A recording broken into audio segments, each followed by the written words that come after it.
like boobies. You like boobies. Vicky likes boobies. You're tacky and I hate you. Now, are there any damn questions? Have you any idea what the street value of this mountain is?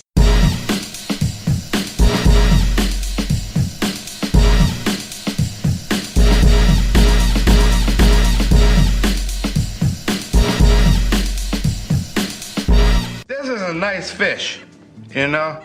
Big fucking eyes, but a nice fucking fish.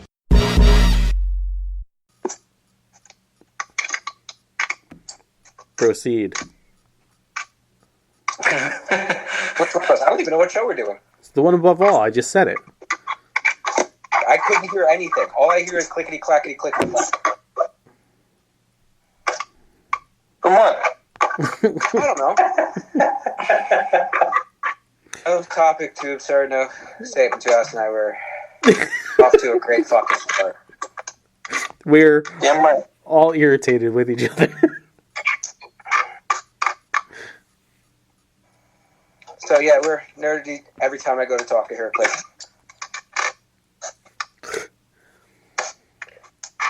Okay. I'm working on it. Okay. Oh, take two. Click. I have to be completely off now. All right, cool. Nerdies. Blah blah blah. Talk. I'm Justin. I'm Kyle. I actually want to do a who's who based on what we were just talking about before. I don't think we've ever done an Umbrella Academy who's who. Scheduling? Sure. No, Umbrella Academy. Okay. Yeah. I'm Mike. I'd have to say out of our group, I'm the Luther, constantly trying to prove I can be a leader. Well, being undermined by our number 5. Justin. Yeah. Maybe not for all the same reasons as in the show, but I'd have to say our next group member is definitely our Klaus. Me? Yeah. That's fair. Right? Take it. Yeah, you're shocked at first, but then you think about it for a half second. I thought you were going to give me Ben, but that's okay. No, that's coming up down the road. Our Diego, our wild card. Vinny? There we are. Can I just say something real quick? I feel like I'm Justin's 5 to his 1. Yes. I could see that dynamic. Not in the broader group sense, but yeah. That one fits. Yeah. I can't argue with that. You're the sucks man to Bumbaku to my dungeon master. What did you say? I only heard... You only heard sucks man tube? This is going to be a great birthday present. And our Ben... Did you watch the show? Nope. You've never watched Umbrella Academy? Nope. Dude, what the fuck? Dude, can we harass him for a second? Yes. Doesn't like Umbrella Academy, doesn't like Dances with Wolves. I never said I didn't like Dances with Wolves. Shit. I've just never watched Umbrella. I didn't say I didn't like it. You can't even say it, dude. I never watched it.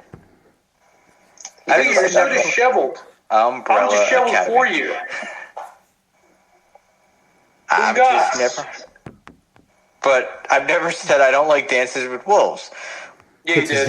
It said many times. It just didn't belong on my list. Yeah, you did, dude. You fucking made the line in the sand, you Judas. Oh, that's anti-Semitic. Yeah. Tonka. Read the room. Is it? Not if I didn't know that. So, therefore, thug life. That's what Pontius Pilate said after he washed his hands. Joe, I'm a little thrown off that you've never watched Umbrella Academy. No, we really only watched like 2 shows on Netflix. Stranger Things and Great British Baking Show. Yeah. Fucking kidding me. Yeah, Dude, I love so wait, that. you guys never watched The Chilling Adventures of Sabrina? No. Cobra Kai? I've heard good things Cobra about Kai? that. No, okay, 3 things. Cobra Kai. Okay. Dude, watch Sabrina. It's a fantastic show. Also, watch the fucking Umbrella Academy. It's great. I've heard really good things about him. I've heard good things. It's just You never watched Black Mirrors? We watched like 2 episodes. I hate Society after watching that show. Black Mirror is a good show. Oh, you hate Society because of that show? It's not because you've turned on the news in like the last 48 hours? My news is because I do Google News, so my news is catered to my likes. Oh, so like you're living in the algorithm? Yeah, I don't care because when I turn on my news, I want to see Disney stuff, nerd stuff about things I can't talk about, baseball news, and how much my football team sucks. Nothing about your homeland getting fucked up and shit and all that crap? There's a little bit of that, okay, because that's everywhere. Yeah, I know. But like, I like to, if I want to see the news, I want to be like, hey, I want good news. That's what I want. I want good news because bad news is everywhere. So I just want to read good news. Good luck. Rainbow blinders on. I don't care. It gets me through my crazy ass day. Joey Fantasy.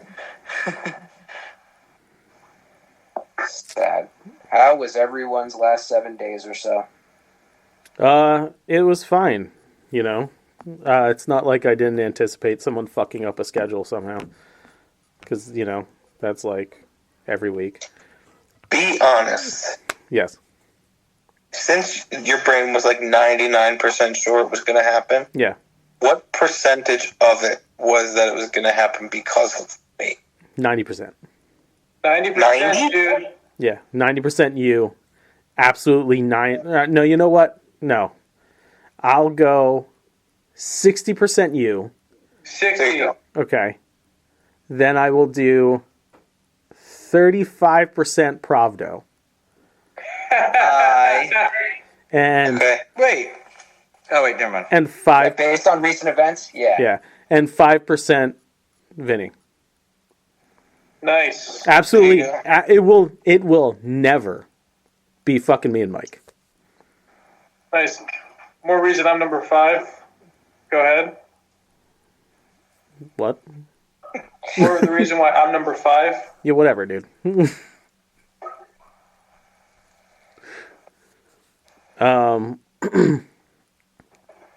Other than that, you know, just hopefully winning the lottery so I can put you all on a fucking payroll and then there's no excuses whatsoever. Oh, there would still be excuses. No, there wouldn't. You'd be under contract.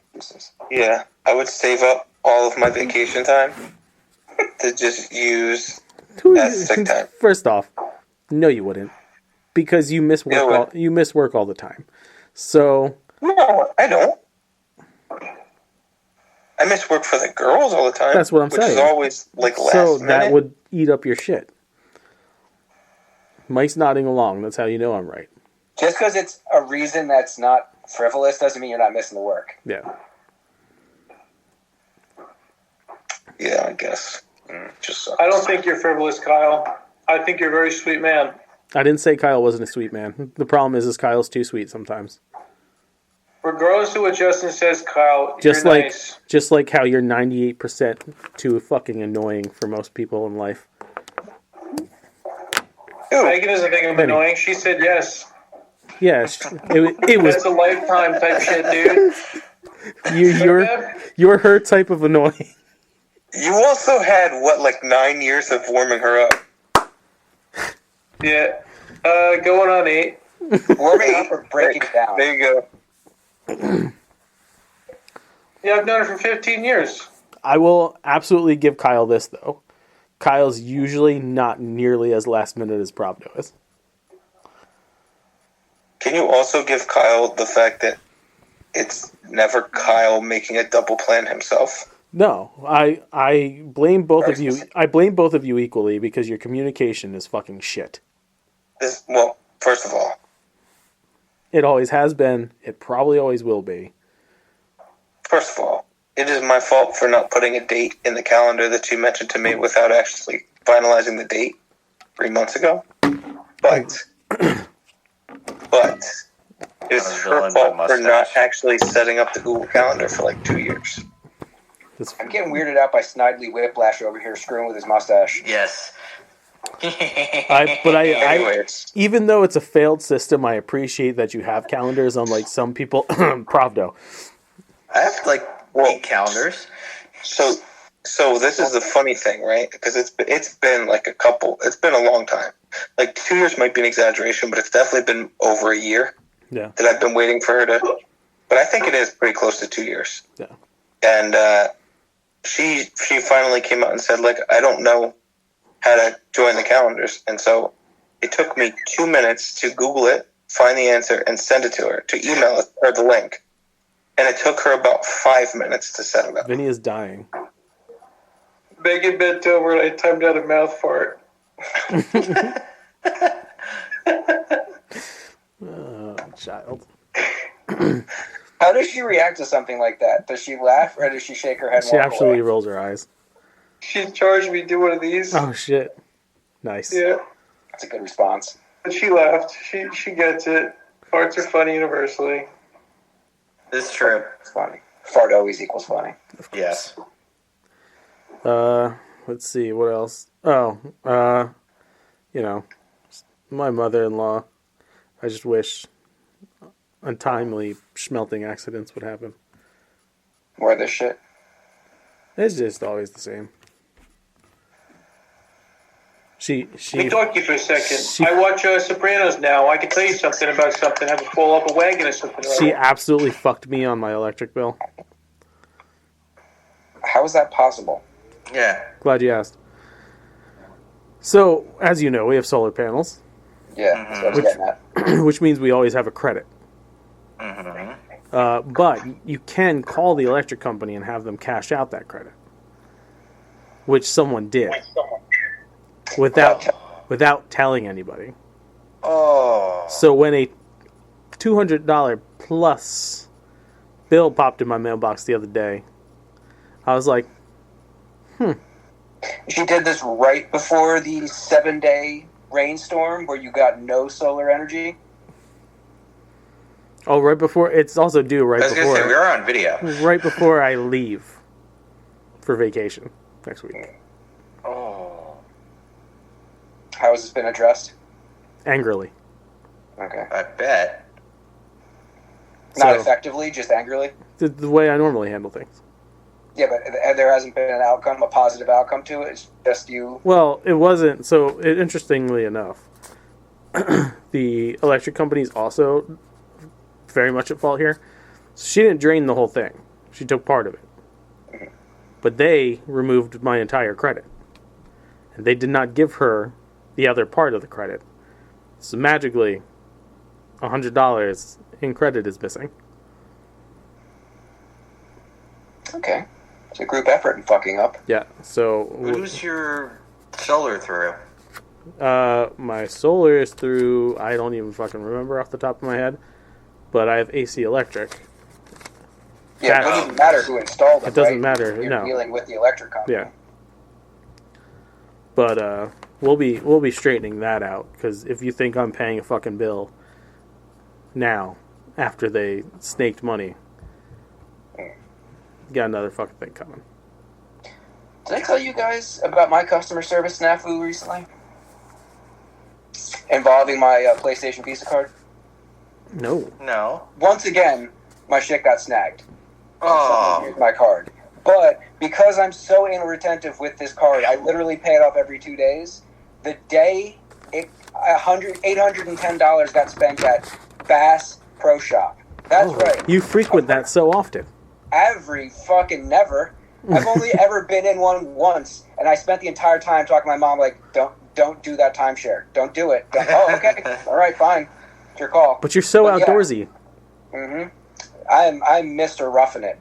Well, I used to be Mr. Roughing It, but it's been a while. Hey. So yeah, the second it went through, essentially, like the next day I saw it went in there, called up called up Comenity Bank or called up whoever I had to, whatever the number was, called them and said, hey, didn't make that charge. I'm going to need you to squash that shipment, turn off that card, and send me a new one. Okay, said this woman in India, and did pretty much all that. And was supposed to start the investigation. I was told it'll take about 90 days for the money to get back in my account. I was told that the second time I called, after like a month and a half, 2 months, like, why hasn't this gone away? What's going on? Oh, it's going to take a while. So yeah, I figured another month and a half. And then I get something in the mail from them that they need proof from me, whatever letter, some kind of written proof about my end of the deal. I have no written proof. On the day I saw this charge was done, I called you guys and said, deal with it. They told me to call Bass Pro Shop too. I talked to them on the same day and we're like, yo, don't ship this thing out. Okay, thank you very much. So I get this letter from them last week, call them up and like, hey guys, what the fuck could I possibly send you? I have literally no paperwork on this. Oh, okay, clickety-clackety, clickety-clack. Oh, that was put through as a double charge, not a fraudulent charge. They don't realize they can't just, see that only one charge was there. They can't see that on the day that I started this double charge, I had them cancel my card and issue me a new one. Like, the moment that happened, and I said fraud multiple times to that woman. I said fraud multiple times to the woman that I talked to checking out the month and a half later. I said fraud till my friggin' face was red. And multiple people put in the wrong information. And all this stuff is always recorded. Yes. For quality and assurance purposes. Told that multiple times. I learned that, and I learned that the PlayStation Visa card has the most annoying hold music ever. Because, usually the hold music is a loop of like a minute or so. Mm-hmm. 15 seconds. Worse than Comcast's? It's a 15-second loop. Granted, it's relaxing, but anything becomes annoying when you hear it every 15 seconds. I want to suck your dick would become annoying if I heard it every 15 seconds. I don't know about that. AT&T's is pretty bad too. Yeah. But Comcast, I think, still takes the cake. That's a missed opportunity. Like, how is the PlayStation people not like? How's it not game music? It should be something like that. Like the music from Horizon is beautiful. Fucking branding, bro. Yeah, play one of those tracks. Any one of them. It's the bank, right? It's whatever the bank you're calling. I don't know if it's them. It might be them, and it's just they have a specific group to call for the PlayStation. I'm not exactly sure, but even then, use it. It's great music. But it's amazing how quickly these things get taken care of once the proper information has been clickety-clacked into a fucking computer. Because I took care of that last Wednesday, and we had a holiday weekend. Mm-hmm. It was already out by today. Yeah. It was already taken care of. I have a negative credit. And that doesn't mess with your credit or anything? No. Okay, I got all of the interest reimbursed to me. Nice. That's why I have like $8. I had $8. Today was comic day. So yeah. That got taken care of. It's it makes you appreciate the people that are really, really, really good at phones. I agree. Because there's a lot of shit people that answer phones that don't know a thing, and they fuck up very easy shit. I don't want to come off wrong in this way, but the two initial people I talked to were obviously not in this country, and they were obviously not using English as their first language. When I finally talked to someone who does use English as their first language, shit got taken care of right away. Another reason outsourcing is not helping the customer at all. No. I will step down from my soapbox. Thank you. We went pumpkin picking. Today? Oh, you guys actually did something involving the holiday of the month you're in? Well, yesterday we went pumpkin picking. Beth got some really cool pumpkins because we like weird pumpkins, so Beth got an array of weird pumpkins. What kind of shape? You can't just say weird. I need some explanation. Warty ones, gourds, different colors, blue, yellow. Even pumpkins with chicken pox. Little hot dogs. Yeah. So it looks cool. Then we went to HomeSense and bought some Christmas stuff. Fucking people. It's awesome. We walked in because Beth wanted to get she wants to do this Madame Leota seance table for when we're handing out candy. Christmas? So she wanted a spell book, one of those like fake spell books. So we go to HomeSense and we see those like wooden Christmas And light couldn't up help things. your damn selves, could you? We see it. We're like, that's us. That's what we're gonna. You know, we're like, that's what we're gonna get that. But we got this public too, and then we walked over to Home Goods and we saw the Big Mother. It's Do you cool. guys? It's got a yeah. Do you guys watch like Christmas specials year round and like it's like porn for you two? We love Christmas. You're just like, you want to watch the Santa Claus again? Oh fuck yeah! Is there a really of mistletoe hanging in your house that you fuck under? No. Right now, there's no Christmas. Actually, no. The Haunted Mansion Hallmark stuff technically is Christmas, but we have it set up for Halloween. I'll give it a pass. It is Halloween related. Yeah. Right now, we don't have anything set up for Christmas, but November 1st hits, it's Christmas. I can't. It's Thanksgiving. Nope, we have. We went to Lowe's and we bought one of the hanging Mickey-shaped ornaments that you hang from a tree. It's a big one that lights up for outside, and we bought the stacked Christmas ornaments that lights up. And then I have to put together the Mickey Joy because the base for the one we bought sucks, so I have to actually make a base for it. We love it. It's fun. Yeah, Christmas is fun when it's time. I will not stand for this war on Halloween anymore. I'm glad you brought that up. I have a story for you.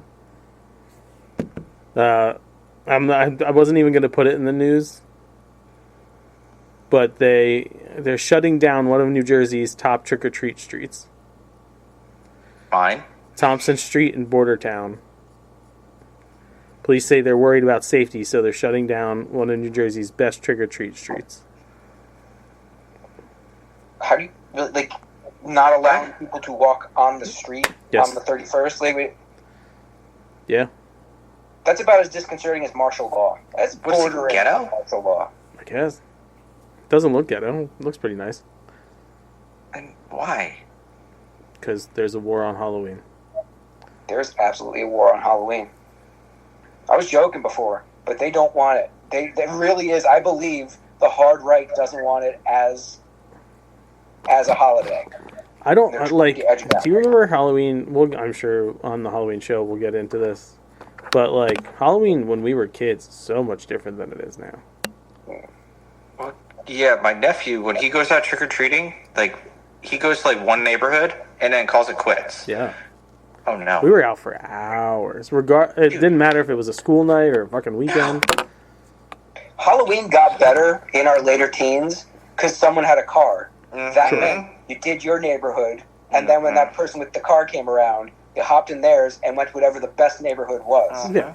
You go towns. Yeah. You did multiple neighborhoods. It was, you would have to ask, is it too late? Is 9 o'clock too late? Well, they have their lights on. Yeah. Oh, they just have a tray sitting out. Snatch it. But You yeah, have enough candy to last you into like almost the next Halloween. just saying. There's a war on it. I agree It was with Mike. important. It was the primer for Christmas. It wasn't just the obstacle to Christmas. It was the salad course, and then you had your pasta course with Thanksgiving, and then the main course. dessert. The It was main, the aperitif. It was the Yeah. Amuse Douche yeah, of the holidays. Now they're giving it the Amuse Douche. yeah. Good show name. Thank you. Do you think the year skipping from COVID, the year just skipping from COVID really No, hurt? this It didn't help it. This started falling apart. I'd say right around the time James was born. Yeah, there have been a handful of blows to the holidays, and they've been big, significant ones. The first one was the year they had to take it off because of Sandy. Now, that's not a nationwide thing. That's a local Right. thing, but it definitely hurt. I remember a lot of kids that time were pissed off. I was pissed Even off more. before then, James was. I mean, I'm talking like before he was born.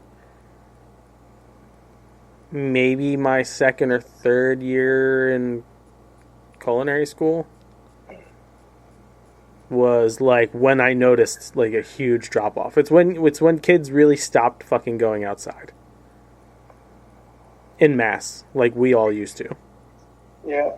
When technology started to become way more accessible, So, like, around the invention of iPods and shit like that. 07, the iPhone dropped, so yeah. a lot easier for kids to just stare at a screen. Also, with these trunk or treat things, have kind of put a damper on that it. shit fucked everything. I can't stand trunk or treat. It's like no. Well, you have like people that are they're still super COVID conscious, and like they kind of don't want to see the light of day. Have their kids go see the light of day. Trunk or treat started way before then, though. It's like an over the pants hand job. Well, now it's like it's all just enhanced. Like, just people don't want to. Everyone's like a kidnapper, serial killer. Listen, the world's terrible, but like go be a parent and walk with your kid. But yeah, trunk or treat is an over the pants hand job while wearing a fucking condom. What kind of pants though? Are we talking denim, like those silk sweatpants? I have like these silk sweatpants. If I get an OPJ, fucking Levi 501s, baby. Oh yeah, with a smock on top. Yeah. Of it. So, yes, Kyle. So I'm just catching the end of this discussion, but as someone who's inevitably going into their third year of doing trunk or treats, I obviously agree with you, because it is like one of the biggest reasons why. That, and the fact that a lot of people don't decorate anymore, which I think means like kids will just not go down the street if they don't see decorations on the end of it. It's because people don't want to hand out candy. Right, but I mean, between that and trunk or treats for like people not really feeling like they need to travel as far around the neighborhood because they're getting enough candy already. Like, there's never enough candy. Yeah, there was never enough as a kid. Mm-hmm. But so that's my thing though. Like, I honestly, even as a parent though, I don't get it.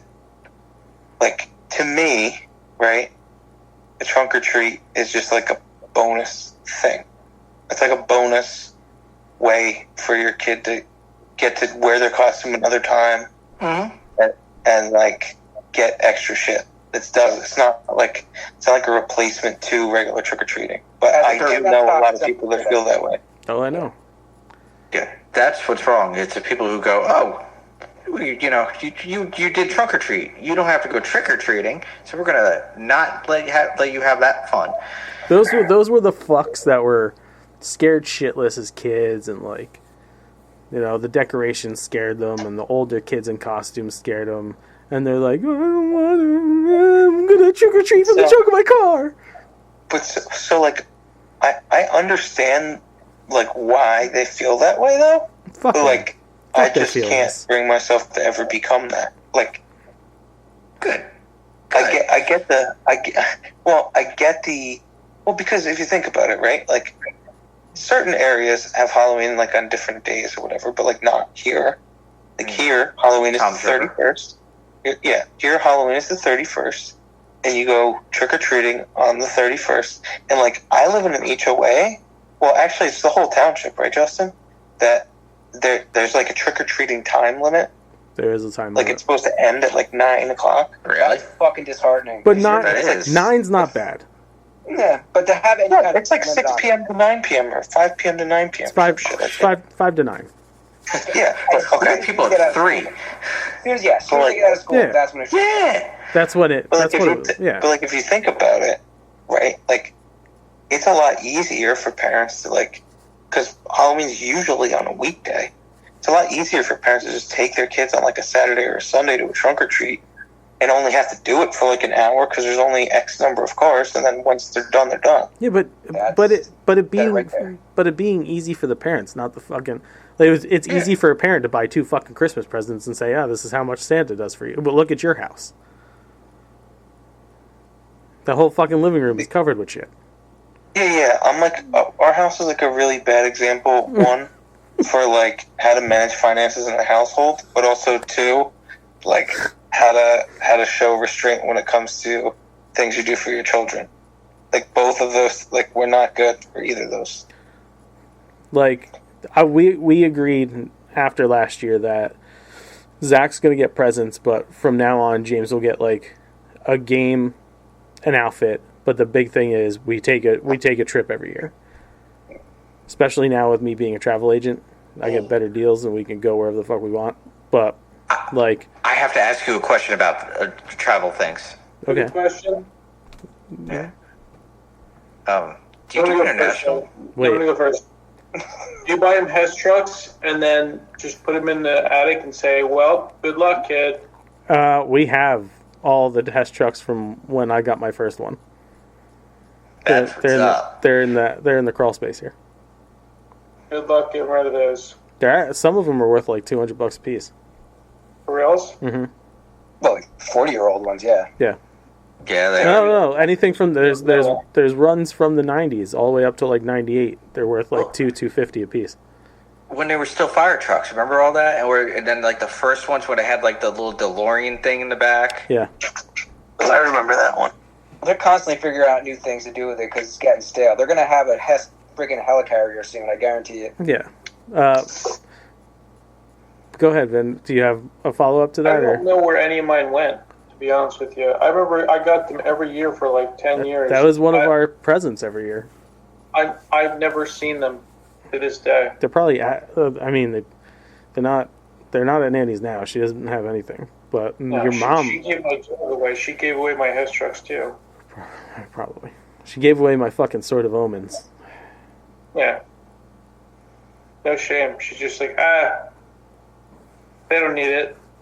And it's not about need. It's just like the time my mom sold my Luke Skywalker with the fucking hand thing. The rare one? Yeah, I had it. Yeah. It was out of box, but I had it. It still counts. I know. Joe, what were you going to ask about travel? Do you do, like, international travel? Yeah, Joe, I'm currently booking my pain-in-the-ball sister and brother-in-law's European vacation. Yeah, don't you remember that story? They changed it to a much more pleasurable month to go. Thanks to Lee. Germany, Italy, though, right? I think they're just sticking to Northern Europe now. But thanks to Dawn and Lee, my adopted brother from England, who absolutely, at their rehearsal, were like, why the fuck would you want to go in March? Oh, people who've actually been to other parts of Europe and know what they're talking about? You know, the ones that live in England, yeah. They're just like, it's miserable. It's a miserable time around there. Don't go. And they're like, okay, I think we could do June. And they're like, oh, June's lovely. Thanks, Dawn and Lee. But yes, Joe, I can get you anywhere around the world. We're trying to plan something maybe for like next December. For like possibly we've been looking at these like German Christmas fests. Yes, it's Christmas related. Of course it is. Yeah, the German Christmas markets. Yes. We've been seeing like tours of them, and also we kind of want to see Switzerland around that time. Can I recommend Adventures by Disney? I've looked at that. That is cool. When you two have time, we'll discuss. Okay. Here's a PowerPoint. I have material for them. You ever see the beginning to the movie Couples Retreat? Yes. It's going to be like that.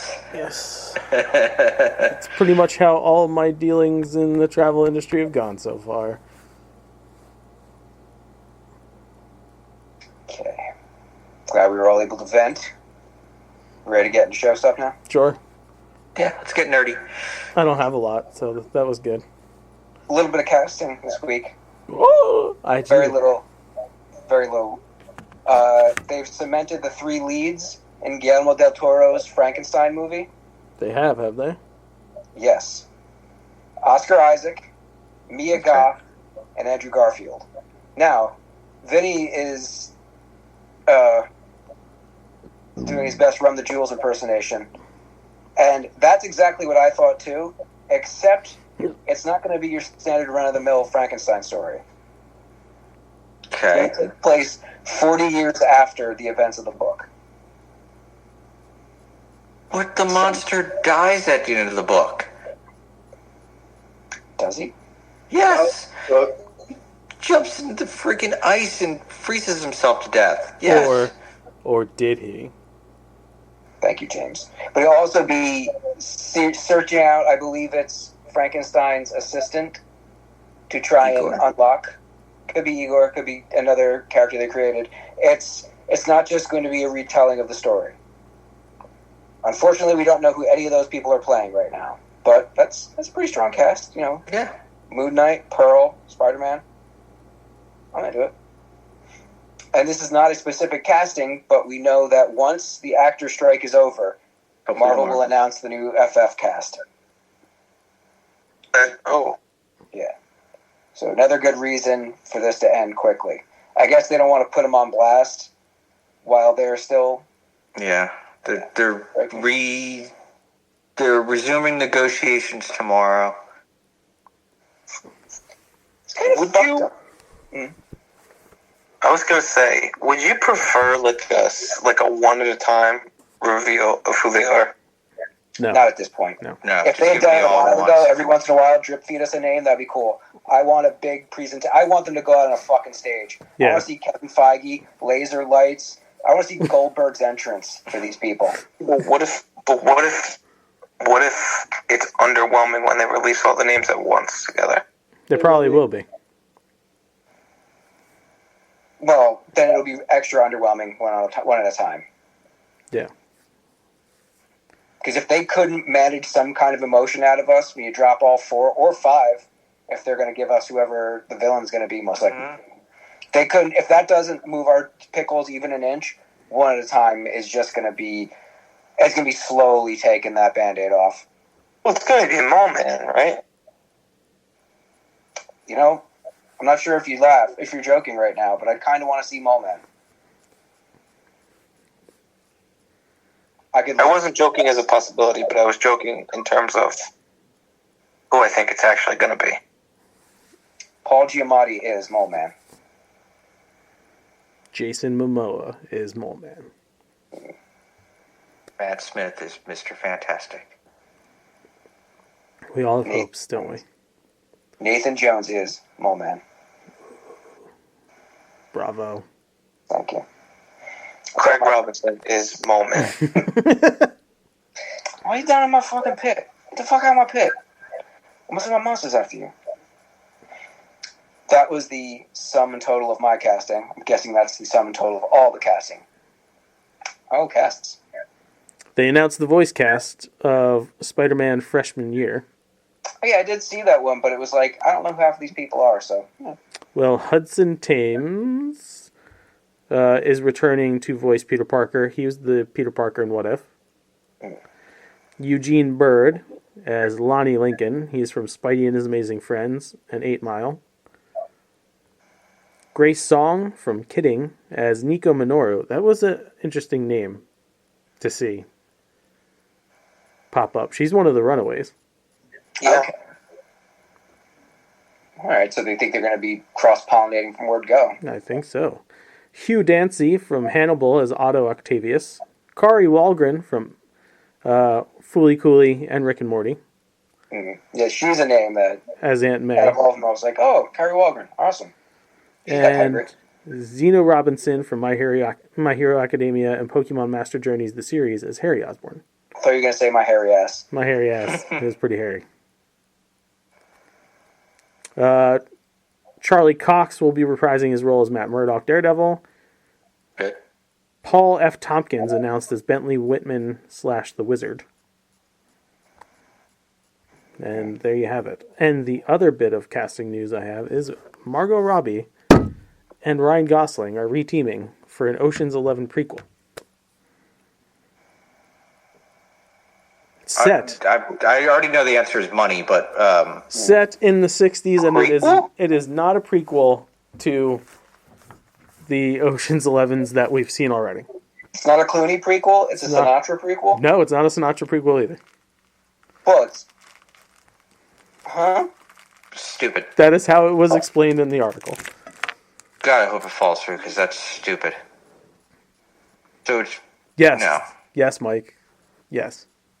Well, I mean, could that be technically true if it's only a prequel for one of the characters? What? What if they were like Rusty's parents? But my whole thing is... Or Linus's parents. He's playing a young Daniel Ocean. My whole thing is... A younger Daniel Who cares? I love the Ocean's 11 movies. Yes, but I love it's been like 20 years since Ocean's 13. I know. Not relevant anymore.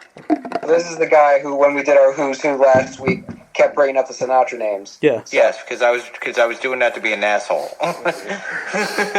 Smells like fucking hypocrite. I think this is a great idea. I think this is a new, fresh, hip idea. I think Hollywood has everything Hey, they listen. need right there at the story. To be fair, they've been on strike for a while now, and I'm sure this was a project that, like, right before shit was about to happen, they're like, quick, we need something. And now they've come back and like, are we going to do it? Yeah, fuck it, why not? Barbie did well. I think this was sitting in someone's, I'm not going to say wastebasket, filing cabinet. Not facetiously either, not the round filing cabinet. This was something tucked away that Warner Brothers had commissioned. And they're like, this one worked well enough. So the writer's strike's going to be going on way longer than the actor's strike. Let's just get them back to work with this old shit. And then that went the other way. Yeah. Oh, they have charisma. They have chemistry together. Let's just put them in whatever we can. And nope. And how are they going to say it's a prequel, but it's not a prequel to the 60s? It's set in the 60s. It's about a young Danny Ocean. And let's face it, he's not that young compared to where Sinatra was when they made that movie. It's like the week before Ocean's 11. I got no explanations for you. Hopefully it just dies in pre-production. Like pre-production. Now with those two names. Yeah, I know. Yep. It's stupid. Anything's going to go through. It's a prequel of a proven hit starring two of the biggest earners of the year. All they got to do is get Simu Liu in there and really just recreate that Barbie magic. I mean, I like Simu. And get Cillian Murphy in as the bad guy. Get some of that Oppenheimer fucking shine on it, too. Get it directed by Nolan. Yeah. It's complete desperation. He's not at that level to do it. No. Jay Roche, I think, is the one doing this. Jay Roche. He did he do Apatow stuff? No, he did Adam Sandler stuff, if I remember correctly. They should get Taika Waititi to do Ocean's 11. Producer, are you producing? Are you double checking Jay Roche there? Jay Roche. Get your head out of the fucking Sugar Plum Fairy's ass, Joe. Don't let me outproduce you. No, he did Austin Powers. There you go. Hence why this is set in the 60s, right? He's got a thing. Yeah, baby. Yeah. And his wife is Bengals guitar player Suzanne Hoffs. What? Enjoy me some Bengals. I could play that song. I could play Walk Like the Egyptian on the bass. It's fun. So that's casting. Yeah. Only one trailer this week, right? Yep. I cannot remember a single other one. But this one seems to be a winner. You take the concept of It's a Wonderful Life. You take the concept of Happy Death Day. Put some peanut butter and some chocolate. And add Justin Long. Yeah. As a creep. I'm interested. So, this girl stops his murder spree and then wishes that she was never born. And then goes back in time-ish? Probably not. Probably just drop back in the time. Yeah, it's the old It's a Wonderful Life deal. She just dropped back, but she never existed. Yeah. And the murders are continuing because she's the only one who knows who the killer is, and no one will believe her because no one knows her. Yeah. That is ripe for some chicanery. Shenanigans will ensue. There's your new idea, Vin. While you're eating your fucking Ben and Jerry's. No, it's Twix, dude. Hollywood is the original idea. Yeah? Ocean's 14. No, you skipped. We're over that. My bad. Yeah, I'm interested. I'll watch it. Not Rolo's ice cream, right? Not Twix. All right, good. Yeah. Twix is really good. No. Rolo's is shit. Now I want ice cream. Fuck. This I is always Megan. want ice cream. I have a drumstick in the freezer. You can make it When we break in between shows, I'm gonna go get ice cream. I might do the same. I have some Friendly's Neapolitan up in the freezer. Okay. Review time. Yes. Are we all finally able to talk Ahsoka? Yeah, we can talk Ahsoka. I'm all caught up on the Lokis because there was only one. I'm all caught up on Gen V, and you and I watched a new movie the other day. I've only seen one Gen V, so we can't go too deep. But, Oh, I fuck. can't talk about any of that shit, but I'd be willing to listen. but I can bring up Bluey all day long. Yeah, Oh, yeah. nice crotch shot.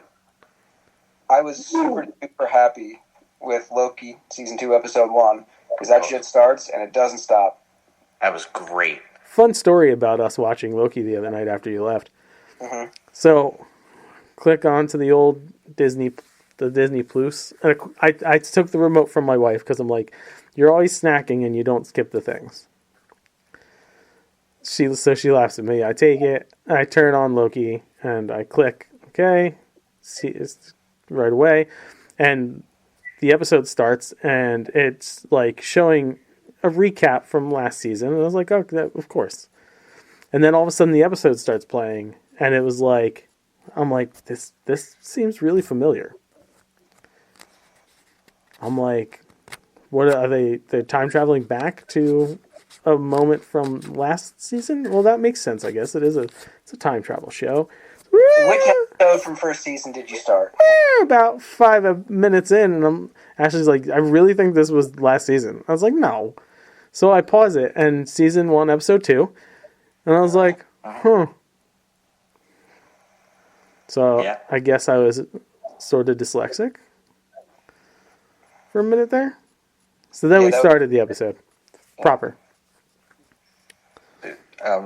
See the 1 and the 2, transpose them. Just Again, like- I don't know what the fuck happened, dude. I clicked on because it was on the banner, and I was like, yes, click that and start. Because why wouldn't it?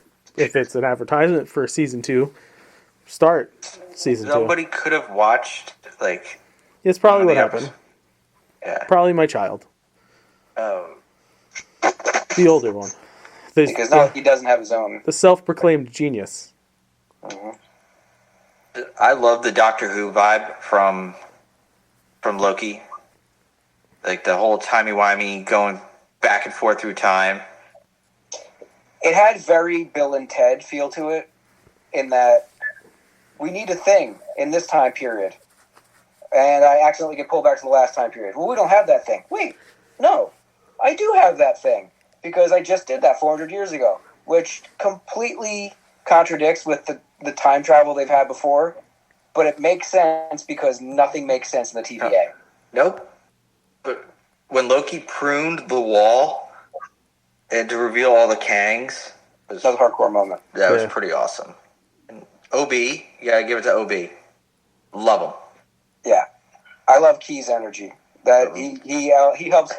It's not like they didn't have good chemistry before with just Mobius and Loki, but he adds that extra kind of, hey guys, what's up? Happy to be here energy.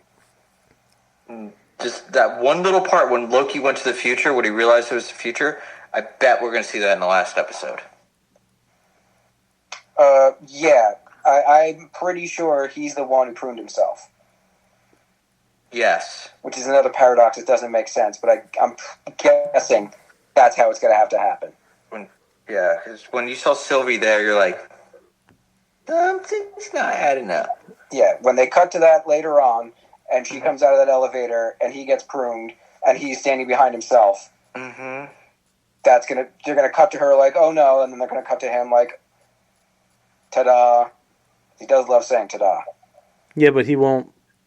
That act won't happen again now. That act has to happen in order for him to be pulled out of the time stream. But I thought. Gotta go to the future.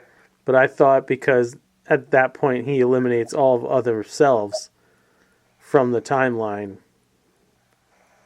it wouldn't necessarily play out like that anymore. it needs to play out that way to pull him out of the timeline. It can't play out like that anymore because technically that Loki doesn't exist now. No, that's the only Loki that exists. No, it can't be That's the him. only Loki that exists because if Loki pruned himself, That's him from the future pruning himself from exactly, the past. right? Yeah, but he that needs now to that do it in order to save but himself. that moment's not going to play out again. That moment I think needs it to will. play out, or else he wouldn't be alive. I don't think it He will. would be getting pulled throughout the time stream. The only other time we will see it is when they pick up exactly from that moment in the next episode, and that'll be the end of it. The only thing him pruning himself did was stop himself from time slipping after that point. Yeah. Whatever's happening in that future where he gets pruned, we have to see that going on. They're not just going to show her coming out of the elevator without some context to it eventually. I don't think they're gonna go back to it. I think they need to, because it shows the TVA falling apart. Mm-hmm. And bringing him back out of the time stream isn't going to fix what's happening. Obi already says he needs to retrofit the loom, but he doesn't know how to. No, Yeah. killing the other Lokis isn't going to fix the timeline issue. It's going to fix Loki's issue. Well, he's not killing the other Lokis by doing that. He's taking that one Loki and pulling him out of the time stream. He by said pruning. they said that they had to take out all the Loki variants. That They doesn't all exist. Yeah, taking that one Loki out doesn't take out all the other variants. Go back and watch the episode. I just watched it today. You need to backtrack then because that's the way they explain it. No, because by stopping him, it doesn't stop other variants from happening. There's so many other universes in the multiverse. They're all going to have their own Lokis. All it does is resituate him in time-space rather than pulling him back and forth. It's not the way I followed it. I think you misfollowed it. Did you see the other branches when they showed the big time stream? Like, were intersecting with each other. Like, this branch was branching off this way, this one, and some of them were kind of intersecting with each other. Those are the incursions. Yeah. That's going to be awesome. That's how we get Secret Invasion. Can I be so honest with you guys? No, Secret Wars. Yeah. Multiverse shit is annoying. I hate it. I think. Did you watch Loki? Yeah. Okay. I'm over multiverse shit. Everything's multiverse. Do you know the multiverse thing has been happening for like decades, right? Mm-hmm. Even DC did it. No, I know. Black Paradox, I like that movie. It was fine. It was good. Back to the Future, the two were good. Third one, Terminator, P2 was it. After that, The butterfly effect. can't keep doing it. Is my problem. Everything coming out is multiverse. But we're in the multiverse saga right now. That's actually the whole time that everything that we're seeing right now in Marvel is the multiverse saga. I'm glad you said that, Joe, because this saga stinks. This is how we get Deadpool. It isn't good. And Deadpool, I have a bad feeling it's going to be a hodgepodge of cameos and quick one-liners, and it's So it's going to be like every other fucking Deadpool movie? That's Deadpool. That's what we want to see. Who cares? Because that's what we want. That's all it's been. Silly with fan service? Oh no. I am so not looking forward to that. More of the same? I think this is going to be the worst one. The worst one? As if the other two were bad? Yeah, if they were good. No, I like the other two. They were good, but it's just... They're fun. That's all they are. I think I'm just over the multiverse. Because we don't kill anybody, because we could just take it back and we do the thing with the thing, and the multiverse, we go back in time to go forwards. And we already know you don't like thinking in movies. Yeah. It's not I love bad. movies. I just think multiverse is it's kind of hacky at this point. Because everything's multiverse. I'll take multiverse over sky beams any day. Over sky beams? What are you talking about? Are you talking about freaking lasers from space? Talking about every movie that had a thing that shot into the sky. Because, of course, sky beams. It's like, name pretty much any action movie in the last, 15 fucking years. I honestly don't know what you mean by that. The Skybeam thing? John Yeah. Wick 1, Okay, fair. John Wick 2, There was a Skybeam. John Wick 3. No, there's a The lot of Skybeam there's a lot of is underground in comparable John Wick 3. to, Death Star in Star Wars. Now it is a planet, Death Star. Star Wars had Skybeams. The DC movies had Skybeams. All the Marvel movies had Skybeams. It's a metaphor to reaching for the heavens. It was like the big thing for a while. Everybody had them. Yeah. It's just like the fucking asteroid shit. Yeah, Remember? Armageddon and everybody else wanted to Right. make one. And When you say like sky beams, A are you beam talking of about like a beam of light. the that was- Bifrost in like 4 of the Marvel movies, or I think he's talking about the portal in Avengers, that kind of skybeamy stuff, where it's the big important third act moment.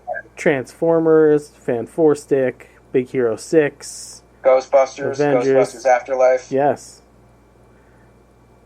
Amazing Spider-Man, Avengers, Ultron, Infinity War, Voyage of the Dawn Treader, Chronicles. Ultron didn't have a skybeam. What? Didn't have a skybeam. It had a sky rock. Listen, I'm looking at a list of movies with skybeams.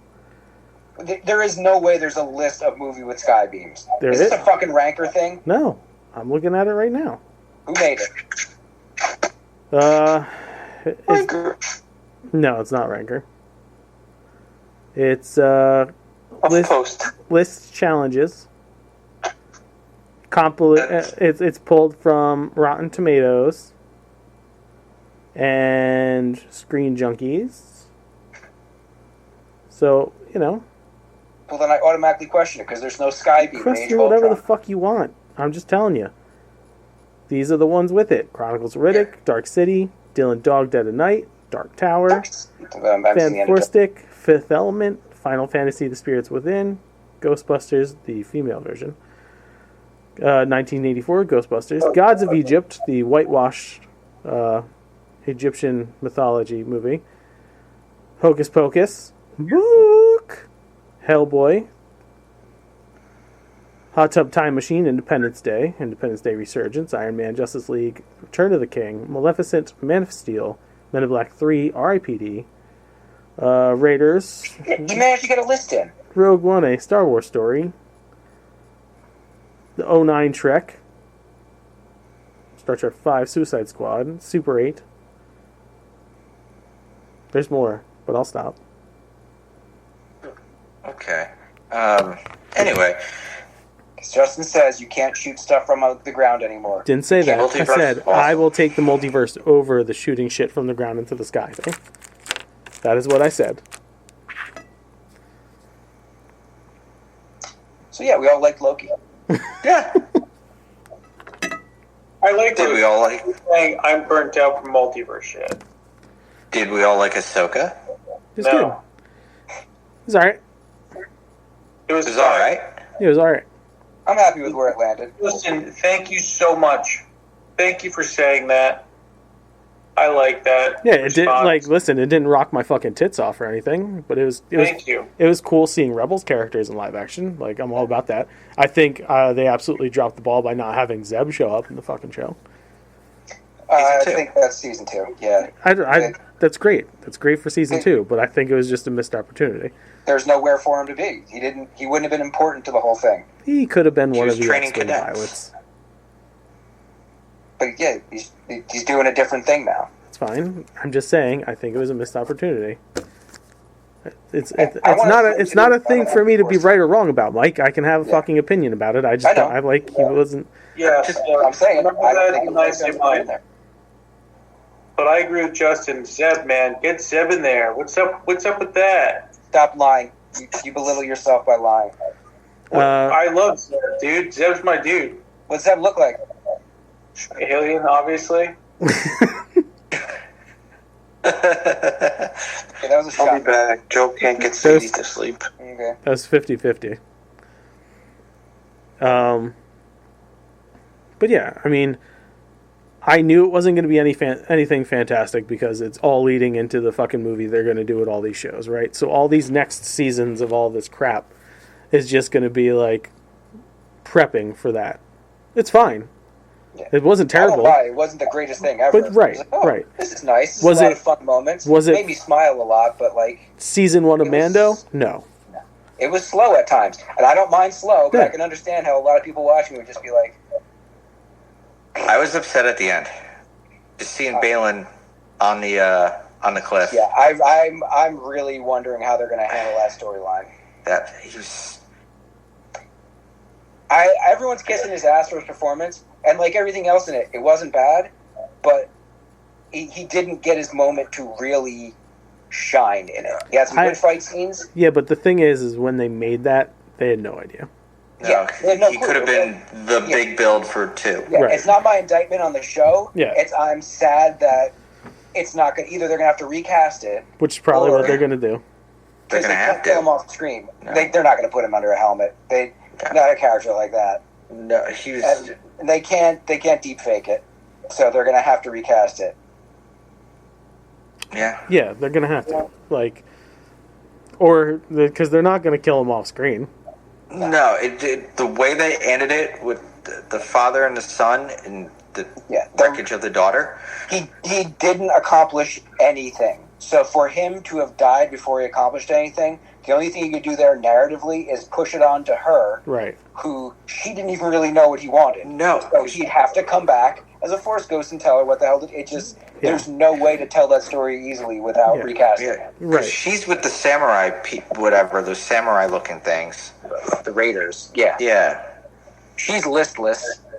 He's going somewhere. With that, I didn't completely understand that. He just trained her to tell her to fuck off and go live your own life. I don't quite understand their dynamic. That's what I wish, I know that, like, after watching the series, it's like, oh, crap, they're building to that to season 2, but it's like... Are they even doing a season 2? Yeah. Because they call this a season finale. It does seem more like it's going to be into another season than wrapped up in that big movie. I think they still have more to establish with Ahsoka. Because think about her part of that movie is getting her back to the core galaxy. That would just be fucking frustrating. Everything else that's going on with all these other characters, you have to keep cutting back to this one galaxy to get her. Nah, they got to round that shit off in another show. And they'll probably do it in Book of Boba Fett too. Well, that's the thing. Like I don't think we're gonna get another. Oh, we're never getting that. Like I think even Mando, the way they ended Mando's story doesn't coming back. Yeah, I don't like. I could see him coming back for a movie, but do we really need a season 4 right now? Because kind of just ended his story there. We didn't need any of these to fucking bleed into each other is the thing. They're all way too dependent on each other now. Yeah. I don't mind, but it does affect one when something happens in the other. Right. Like, I love interconnectivity, but I'm not stupid enough to think that one domino can't fall over here without affecting the one on the other side. Right. And some shows are rewriting things that we've already established in other shows / movies, and it's the danger of doing too much connectivity. This is why, as much as it hurts me, Marvel saying that S.H.I.E.L.D. didn't happen in the Prime MCU, I'm okay with. Especially when it went on its massive tangent.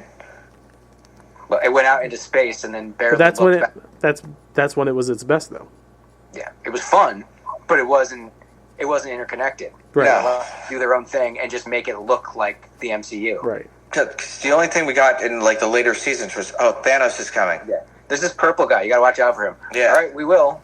All right, and then we're going in the past. Yep. Snap happened. No, nothing happened. Did it not? I don't know. We don't know. Doesn't matter. Anyway, Ahsoka. We all at least kind of enjoyed it. Yeah. I loved it. It was something fun to watch, Yeah. They did. There was a lot of... I'm like, you gotta hand it to... Far, Far Away dropped in an episode. By David Tennant? Not forced, yeah. So, it's question. Yeah. Does that mean, since the beginning of every Star Wars movie is scribed like that, is that Hu Yang telling the entire history of Star Wars? I believe it was supposed to be 3PO telling the history. Now, when it was originally written, it was supposed to be the Wills writing down the Skywalker story. And I think that switched to 3PO is somewhere after all these characters are dead, recounting it to somebody. And the best way to start these things, or maybe he's in another universe, some shit like that. That's the only way it would make sense in context. So I kind of was like, oh, that'd be cool if that was just Hu Yang hanging out past everybody. Gotta give a shout out in the series to Hayden Christensen, though. His lightsaber, just wielding. Yeah, he's never fallen off. And I think that's why at the end, we were all just kind of like, because it peaked midway through. Those Clone Wars heavy episodes, that flashback episode was great. And it's really weird, the girl who played young Asohka, I'm more used to seeing her with no eyebrow hair than I am with. Because I've seen her in a lot of pictures for Barbie. I'm like, that's not her. She played young Gamora and young Asohka, and neither one of them have a wisp on their forehead. Yeah. It looks more natural on her. It's very odd to me. But yeah, Hayden was 100%. Yeah, I'm very happy with the redemption arc they're giving him with playing this character. And seeing him in that armor, seeing him with the long hair, seeing him with the midway hair from the early episodes of Rebels. Yeah. Just the flash alone, just that quick flash when he just went Vader. When he's walking toward her. Oh, so good. Very well built up, very well written, the whole thing. The mixture of his voice, James Earl Jones, like subtle double track right there. Beautiful. Like I'm saying, the best moments were right in the middle, and then everything else kind of leveled off. I mean, it was great to see live action Ezra. Yeah. Their interactions were beautiful. And Artie brought this up to me. I didn't initially pick up on it. They kept Ezra's traits from the show. Yeah. Like, how does he get away? He steals someone's costume. He steals a stormtrooper's uniform. Yeah. Which is absolutely an Ezra thing. I want more of him. The part in the last episode where he's building his saber, I love moments like that, calling back to Kanan, which makes me think they need a second season, because we got to see a live-action Kanan. We got to see his Force Ghost interacting with Ezra. I'd be very happy to see Freddie Prinze. Yeah. With a little nose prosthetic, because you know they're going to do that. Yeah. Can I be real? I want to see more of those, that Stormtrooper guild, or what have you. Like, they look badass, but they all suck. They were still Stormtroopers. Yeah. But the Night Troopers? Yeah, I guess so. Yeah. With the guys who got reanimated. Yeah. The zombie troopers? Yeah, that was a beautiful design. Like, they'd been stuck out in this place for so long that they had to cobble together their outfits again and use whatever local shit they had. Yeah. Well, the guy with the gold face, he's supposed to be prominent to some degree. Enoch? Yeah. Like, he looks cool. But, like, give me more. No, I agree with Vinny. It was nice seeing, like, a different batch of troopers. Yeah. Any kind of variation on them. And great to see Thrawn. He looks good. He looks good, and it's great for them to bring back the guy who did the voice on the show. That's 99% of who Thrawn is that cold, calculated delivery. He was one step ahead the whole time. Yeah. No. They should give him his own spin-off show where he dominates to some degree, like him and the Stormtroopers. Because I'm tired of seeing cute shit. I don't want to see Ewoks. Well, if Filoni did bring in anything with Thrawn, like, you know, like a spinoff, he would have to go back in time and do the canon Thrawn books. That's why he's going to be a huge... No, he wouldn't have to do the books. He'd probably reference a lot from them. They already did Thrawn comic, and since they were purchased by Disney. He probably would do a lot of back and forth.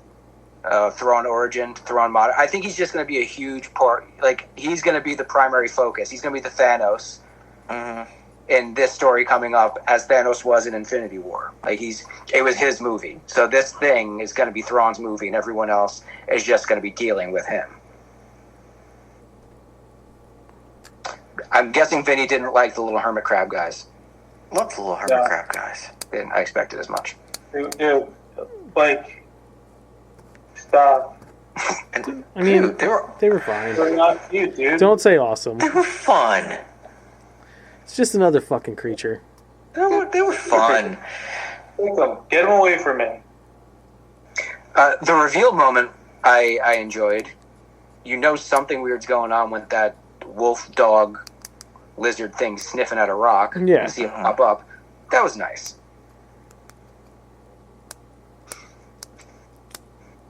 You said you've only watched one episode of Gen V? Yeah, I have not been able to bring myself to watch another one. It's great. The writers of The Boys really want to see what they can get away with penises. Has there been more dick? There's another dick thing. There's a dick thing in episode 4, which might be the pushing of the dick envelope thus far. Okay. It's like, obviously, as a man who's watched more than enough adult fare, I see dicks. Yeah. More dicks than I'd like, but One hey, dick. sometimes they get the job done in film. When you see it in this context, in superhero stuff, that's weird enough. And the way they use them in this series, it makes you realize it's just another piece of meat. Yeah. Yeah, it'll make you realize that even more when you get to episode 4. I don't know if the first episode's use of a dick, the sausage guy in Herogasm, or was that the first episode of season 3? Or was it 2 where the guy sneezed? Yeah, where Tic Tac sneezed, and yeah, they're wait. replacing my nightmares. Just wait. Okay, that's why I can only take this show an episode, like maybe an episode a week. So I'm going to be a little behind with this. That's fine. When you do eventually catch up, though, we'll talk. Loki. We watched Haunted Mansion. Yeah. Yes. I am closer on the scale to Vin on this one. Not fully Vin. What do you mean? It was all right.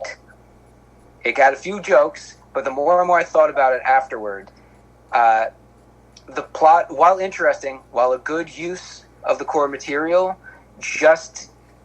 it wasn't as funny as it could be. They missed a lot of opportunities to make punchy lines. I always critique that. Like when dialogue is weak in something like this, how? You had really great improvers. You had a script to work off of. Like, how was it so meh in most scenes? The biggest cardinal sin for me was the fucking product placement. I don't mind product placement. They were just egregious with it. They would do... Oh, the Marvel shit? Oh, yeah, I'm going to write in this notepad that I bought at CVS. Like, what the fuck, man? Like, what? Every scene had... I didn't even mind the action figures. Because it's a kid, he should be playing with, like, real action figures. Fine. Make them Marvel since you own them. Maybe I wasn't paying attention to it then. Yeah, I didn't... I was more on all the Easter eggs, Master Gracie, Crump Mansion, The kid pulled out a Disney Monopoly to play while he's waiting for the dude to come down. Yeah, see, I wasn't paying attention to any of that. Shit always catches my eyes. Now, I wasn't thrilled with it. Yeah. I loved it. I think it was okay. We're going to change your name to Mark. No, I just take it for what it is. I'm not expecting a cinematic masterpiece. I'm taking it for a fun, I go into it with the same expectations, Joe. But I also, if my version of fun isn't just high energy nonsense. I see now. I beg to differ with you, because if this had Marvel slapped in front of it and it was the telling of some strange tale, you'd be slobbing its fucking knob. No, I'd point out that the dialogue would... No, I've pointed out when Marvel movies have been weak. I side with Mike on this. I'd see now. That's the complete opposite of what I would have assumed you would do. You know why he's doing it. It's only because I said it. Yeah. But he deep down he agrees with me. I'm not saying the movie was good because it wasn't that great. It's just it's on the same level that Pirates of the Caribbean / Pirates of the Caribbean: The Backside of Water. I'm sorry, Jungle Cruise, because they were the same fucking movie. All of it. The only ride that they've done, or I shouldn't even say ride, the only park-related IP that they've used in a movie that's been good was Tomorrowland. I can't completely agree with that. I mean, I agree that it was great, but the first Pirates movie was cool, and then they beat the shit out of that series. Right, but that affects the impact of the first one. I just liked just seeing all the ghosts. I'm like, oh, I love that part of the ride. Yeah. Oh, I love that part of the ride. Know. Oh, look, it's the end of this hallway. I'm not, That's cool. Look, I'm not it's the shitting chair. on it. Cool. It was fine for what it is. It's like Asohka. It's fine for what it is. But like, it absolutely could have been better, especially with that cast. My one gripe, though, was the scene that was shot and wasn't used. The singing busts ended up on the cutting room floor. I mean, it's fine, because unfortunately my wife just played the Eddie Murphy one this morning. And I walked in when they were strapped to the back of the car, and I was like, ugh. The better Haunted Mansion, there is one better Haunted Mansion movie, though, and that is The Muppets Haunted Mansion. Out of the 3 Disney Haunted Mansion movies, the Muppets Haunted Mansion is the far superior one. I love that one, but I still enjoyed this one. Just the fact that when they went to the Crump Mansion, it was the Florida one. It was the Florida version of the Haunted Mansion. Yeah, again, I didn't hate it, but it is what it is. It's not anything spectacular, but it tells an okay story, and there was decent people in it. It was just fun. Yeah. It's a nice story about acceptance. Yeah. Yeah. A nice, predictable story about acceptance. Yeah. Do it. And I'm like, okay, they're going to end up together. Like 40 minutes into it, I turned to you and I'm like, oh, kid's dad's dead. Yeah. Kid's dad's talking to him. It was pretty much an assumption from the get-go. Yeah. It's fine. I mean, again, is what it is. I like the fact that Jared Leto got to play a character without having any makeup on. Yeah. I like the Hatbox Ghost. That was cool. I like that we didn't really have to see Jared Leto at all, and he still got to play a character. Yeah. Just in pictures. Just in drawn pictures. Yeah. But, there you go. There's Haunted Mansion. I watched The Little Mermaid. Yep. I liked it. I didn't hate it. Of course you did. I didn't hate it. My biggest gripe with it, one biggest gripe was during the Under the Sea scene that the fish did not play instruments. Joe. That was my gripe. They were real fish. I know, but why would they play an instrument? Because that's one of my favorite parts from the cartoon. But they were real fish. Yeah, they were the bass. Fish. Yeah. Well, they were representing real fish, let's say.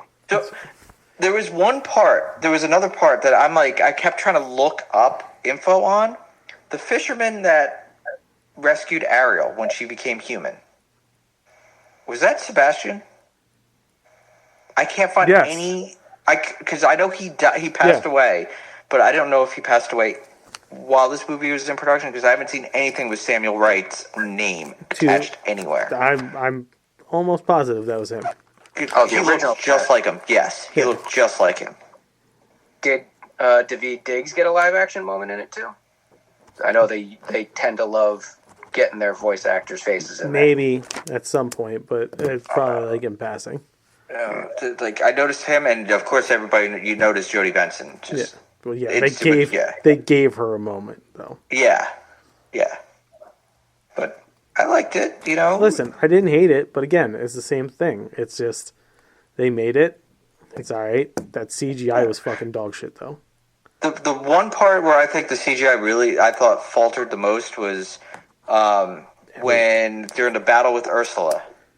How were you not like almost get me off this thing in the sunken ship part in the beginning with the fucking shark?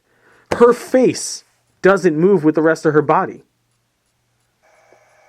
Like there's almost a glitch where it like you almost see the cursor Drag and drop the fucking face. Was there still wireframe? Bro, it's terrible. Can you see what I didn't notice that part. Old school special effects better?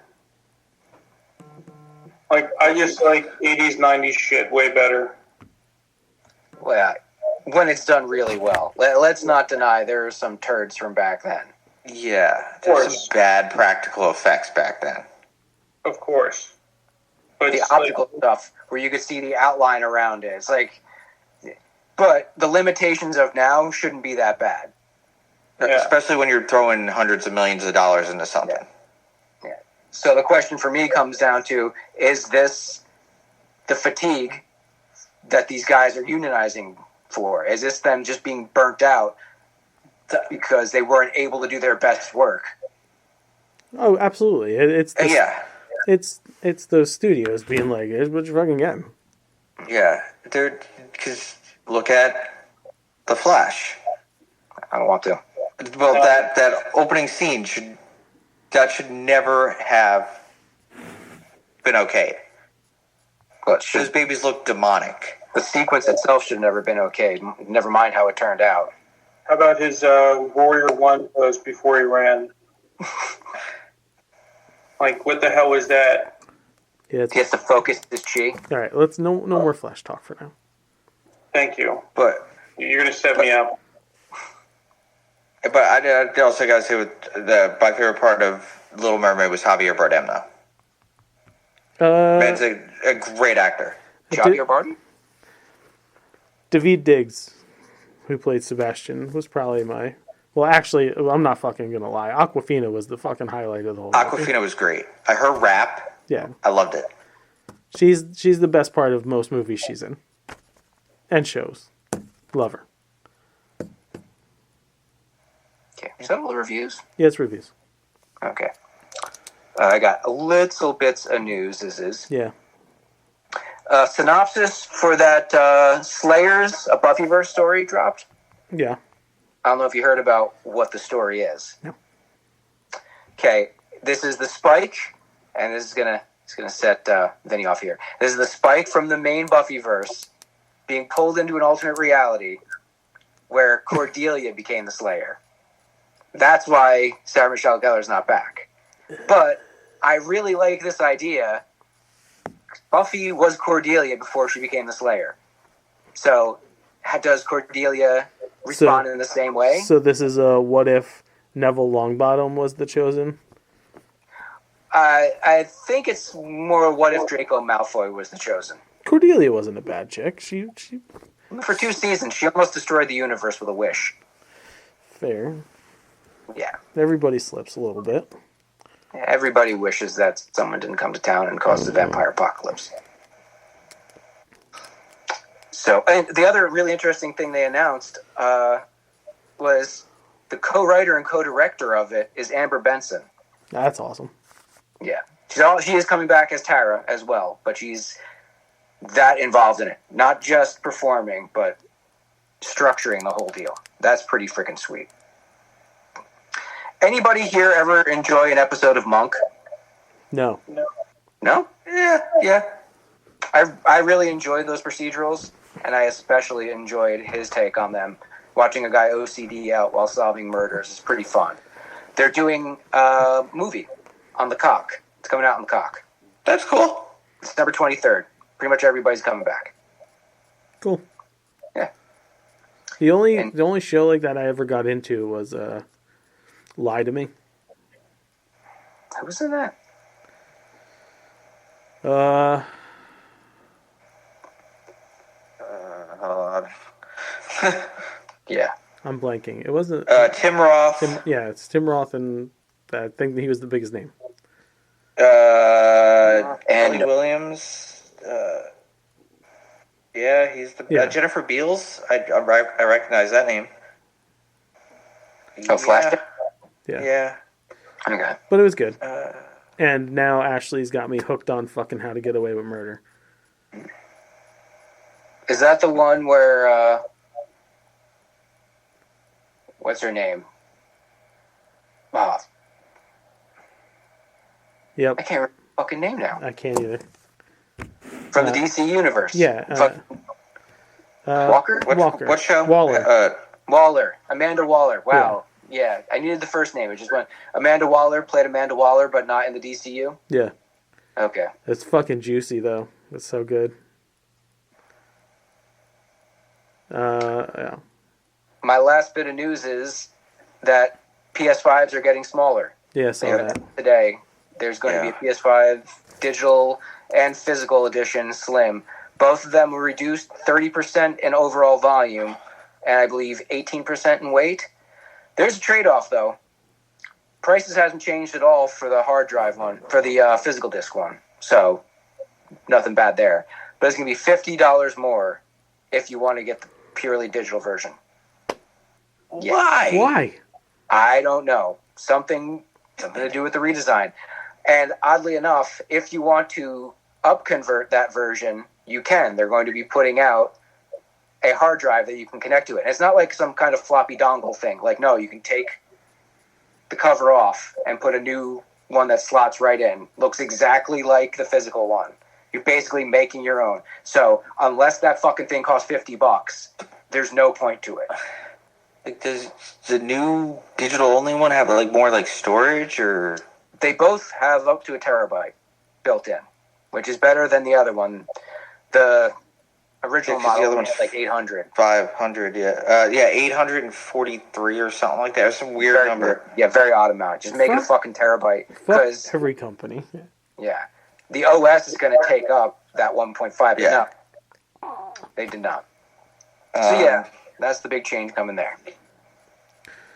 All right, let's ramble through my shit, shall we? Okay. Vinny, I have a special news for you right before food news. I'm going to read it for you. It's going to be good news. You're going to love it. You're good news in the sense that I won't like it and you'll enjoy me not liking it, or it's actual good news we can all enjoy together? Yes, the latter. First up, Seinfeld's going to be coming back. Have they confirmed it? Because I saw some article about something's happening. He said that he was asked in an interview how he felt about the ending, and he's like, well, I would love to talk about it, but I can't because there's something about it. Right. So I'm assuming they're coming back for something, either like a streaming movie or a new series, maybe a short form series. I don't know, but it sounds like there's more Seinfeld coming. I really hope it's not a movie. I would be interested in a short form series. Yeah, probably.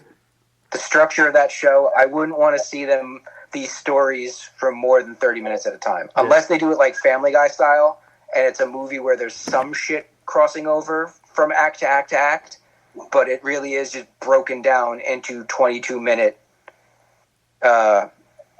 tragedies, essentially, because everything went wrong for them as far as they were concerned. Everything was a tragedy on that show. But yeah, I'm into it. It'll probably be on Peacock. Yeah. Oh, it's definitely be on the cock. Castlevania Nocturne is getting a second season. It's a very pretty show. It's a good story. Wait, wasn't that announced? Didn't we talk about that last week? No, I just talked about watching it. Ring, the doorbell camera people, they're offering customers $1 million if they capture footage of extraterrestrials. Google's not offering any money because I got Google stuff. Well, Joe, sucks to be your Google, doesn't it? Pretty sure there's somebody out there who will give you more than just $1 million. Yeah, after aliens in the sky, doorbell height.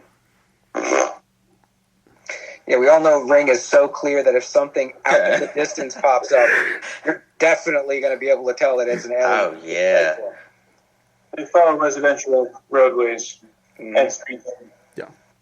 That thing doesn't stop right in front of your house and flip off the camera. No, it'll stop in front of your house, hop out, and steal your Amazon. That's good. A new soundproof microphone muffles the voices of people who talk loud in public. MuTalk, a Bluetooth microphone from Shiftfall, removes ambient noise to make your voice clearer and makes it harder for those not on the call to hear you. It is like a Bane mask that goes over your face. But doesn't the built-in sound deafening in most Bluetooth noise reduction, doesn't that take care of that same kind of thing without having to most look of like it Sub-Zero? most of it is definitely for the benefit of the people around you, so they don't have to fucking hear you talk. Okay, that's the twist on this one. Yes, where it's a muffler. Because the way I was thinking that in my mind is like, all right, as you're walking around, this thing just encapsulates your ears and your mouth so your conversation can be a bit more secluded. No, it's made to muzzle loud assholes. Yes. And it's not going to go anywhere because loud assholes don't give a shit if they're being loud. But people that know loud assholes will absolutely get this for them as a gift. I sent what it looks like. How is this not coming out in April? The 1950s back, and they're going to make up the new engagement rings. I've seen that. The what now? Weird. Oh, what you just sent? Yeah, the muffled thing. Let's see if I could show the people at home. That looks like the first step in a human centipede. Yeah, it does. Yeah. There we go. Get in focus there. There we go, people. That's what we're seeing. Do you put oats in that and start eating? That means you could. That'd be kind of nice. Or if you put like a juice box in there or something like that. Imagine the kind of person that's gonna fucking wear that. I would buy that for people. I would be so tempted to punch that thing because you know what kind of damage that would do to their face. None. That's like this film, like the BDSM world. Like you can't talk right now. Put this over your face. This is the new ball gag. Good. Cyber ball gag. Yeah. Darth Bane, like Darth Lame. One Piece announces Luffy's addition to the Macy's Thanksgiving Day Parade. We're going to get a Luffy D-Monkey balloon in the Thanksgiving Parade, joining the Goku balloon. Japanese invasion. Again. Yeah. I'm all about it. Let's do this. Okay. Watch One Piece. It's a delightful show. The world thinks so. That's why I'm not part of the world. Yeah, we know. You're so cool and angsty. Damn right. I'm deep. I'm deep like the mines of Minolta. So deep. Chris Rock is going to be directing a Martin Luther King Jr. biopic. And it's going to be produced by Steven Spielberg. Will Smith. Steven Spielberg, don't cut me off again. Sorry. You fuck. I'm not sorry, though. I know you're not sorry. I was gonna... You want good news or not? You didn't say it yet? It wasn't the Seinfeld thing? No, I didn't. I told you it was going to be right before food news. I got one more story, and then it's the good news. Now, you keep it up, and you're not going to get it. You're going to want it. Trust me. Something that I want. We're still talking about news? Yeah. Okay, anybody else see the conversation between Spielberg and Chris Rock going, okay, so Chris, I wanted to do a Martin Luther King movie, but there's no fucking way they'll let me, so can I produce you directing it? Yes, that's and be on set every day and give a lot of opinions? That's exactly how it happened. And Chris Rock was like, yes. So is and we'll get really Will Smith to play him. Okay, who get Smith to play him? My joke is better. Whatchamacallit, has Chris Rock directed before?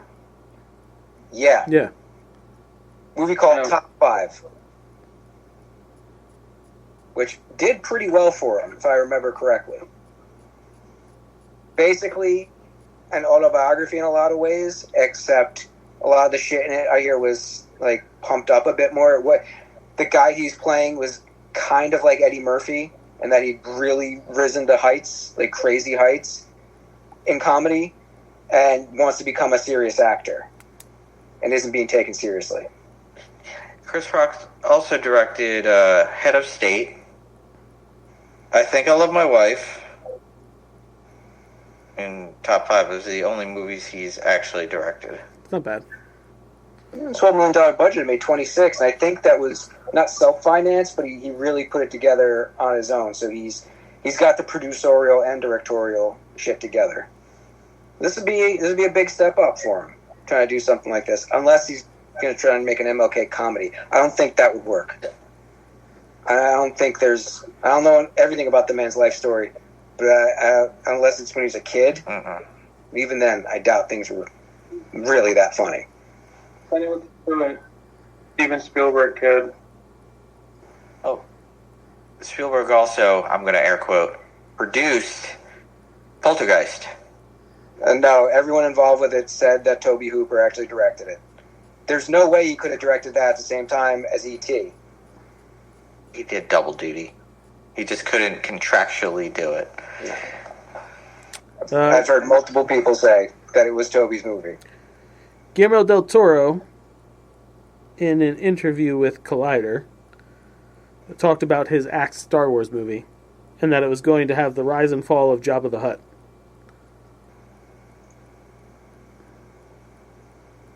I don't believe they were actually going to let him make this movie. I think they were in a room with him, asked what he'd want to do, and he had a concept for it. He said... I doubt they ever got to production with it. We were doing a lot of stuff, and then it's not my property, it's not my money, and then it's one of those 30 screenplays that goes away.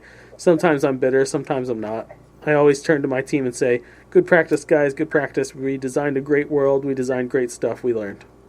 It's very ambitious.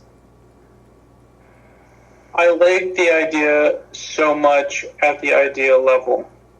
But now imagine the movie begins, middle, and ends. Una hona hini hona hana ha ha ha ha ha ha. Where do you go? I mean, he probably would have died at the end. Like, he dies, you know. Yeah. I know, but like, how do you follow Tony Soprano? You could follow Nookie Thompson. You could follow all these people because you're like, oh, they're people and they're not bad slugs. We get it, Vinny. You don't want to read. You just want to watch kicks and punches. We get it. If it's not a white male, it's not okay. We understand. They're Italian.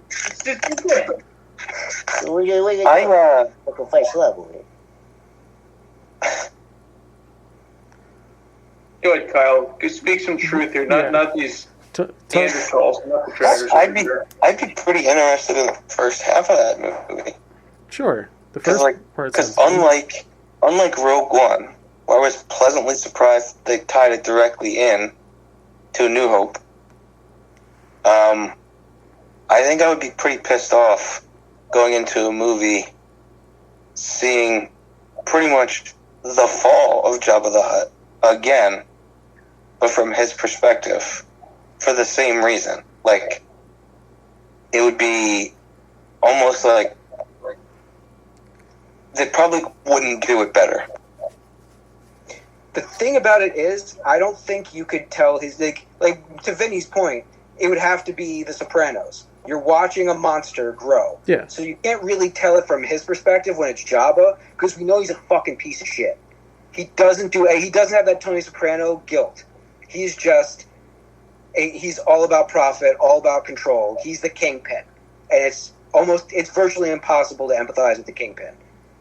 It's even harder for this prick. So it would be about the supporting characters that you know are not going to make it through the movie. You'd have to get attached to whoever he's abusing, and you know he's just going to abuse them too much, and they're going to die by the end of it. Yeah, and also he's kind of got the Jar Jar Binks with him, because like, if the Jar Jar Binks theory is true, where like they scrapped it, you can't follow a Jabba the Hutt for 2 hours if it's a movie. But if you gave me 2 hours of Salacious Crumb. What is that? Is that when he goes this thing? That's his little monkey puppet. That's his little monkey, the rat monkey. His astral. Yeah. You know what? I would watch 2 hours of Salacious Crumb's silhouette in front of BB's pointing and laughing. Yeah. His own little Mystery Science Theater. Yeah. I would totally watch that too. That would be good. They do it in front of every episode of Book of Boba Fett. I would see that would make more sense. That would be the only way it makes sense. Kind of fun. Every once in a while, another character walks in their silhouette and then stops for a second and then just walks out. Okay. Yeah. All right, Vin. Are you ready? Here's some DC news. It? No, this is DC news, baby. We got news about the DC universe for you. Well, I might know what it is. Go ahead. Okay, a bombshell report in Variety today details apparent attempts by star Jason Momoa to get Amber Heard fired from the DC sequel, Aquaman and the Rise of Atlantis. According to the report, on the same day that the trailer for Aquaman and the Lost Kingdom dropped, a number of Redditors paid to obtain documents from the Depp-Heard defamation trial and then published them online.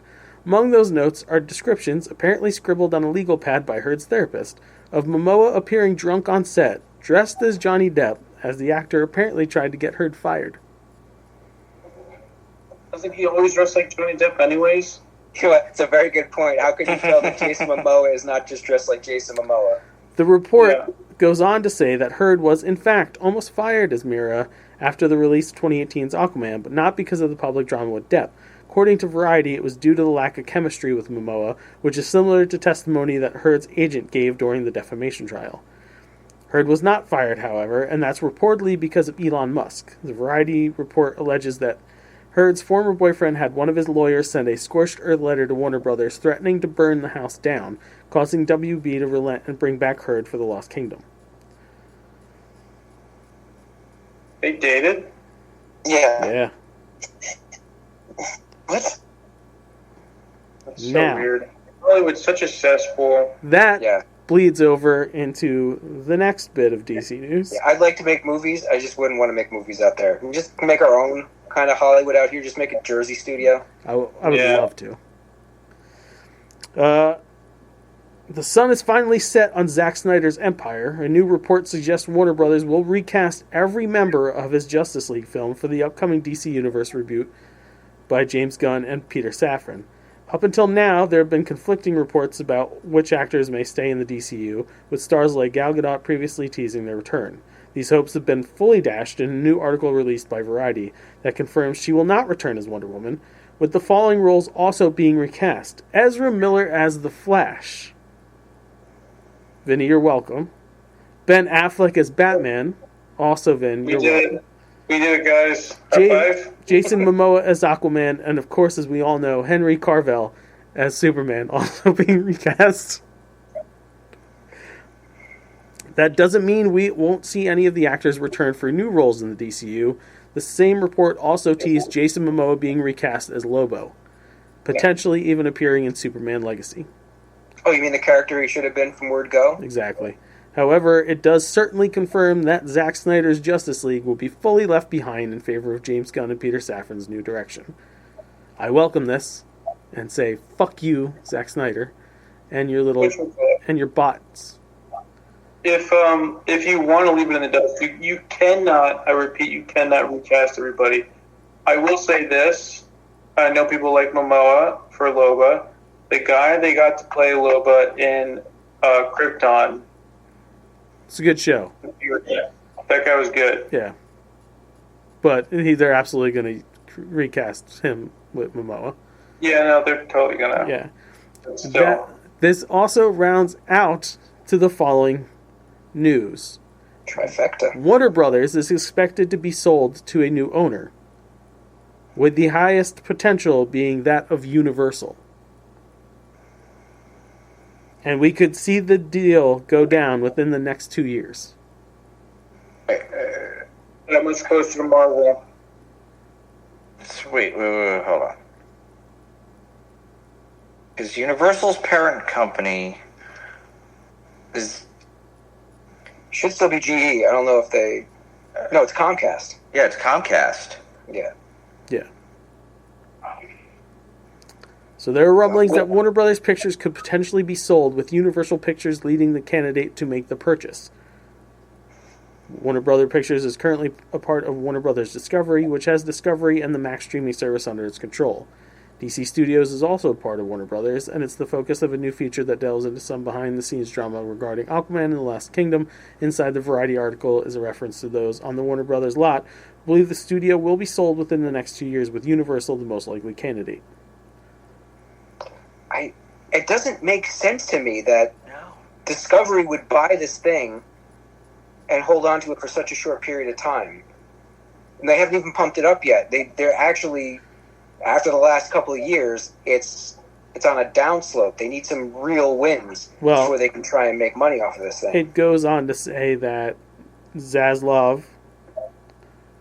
Okay, so here's the quote from the article. The bottom line is they need to get DC to work, whether Zaslav owns it, whether Brian Roberts owns it, whether somebody else owns it. said Lightshed's Rick Greenfield, a Wall Street analyst and venture capitalist. The article also discusses how there is confusion regarding who is really calling the shots for DC Studios. For example, Kevin Feige is the mastermind behind Marvel Studios and its creative output, whether that's a feature film in theaters or a series on Disney+. Meanwhile, Gunn and Safran on the co-CEOs of DC Studios, but Max also has a hand in creative as well. However, a Max source did state that the collab between Gunn, Safran, and Max executives Sarah Aubrey and Casey Bloy has been seamless so far.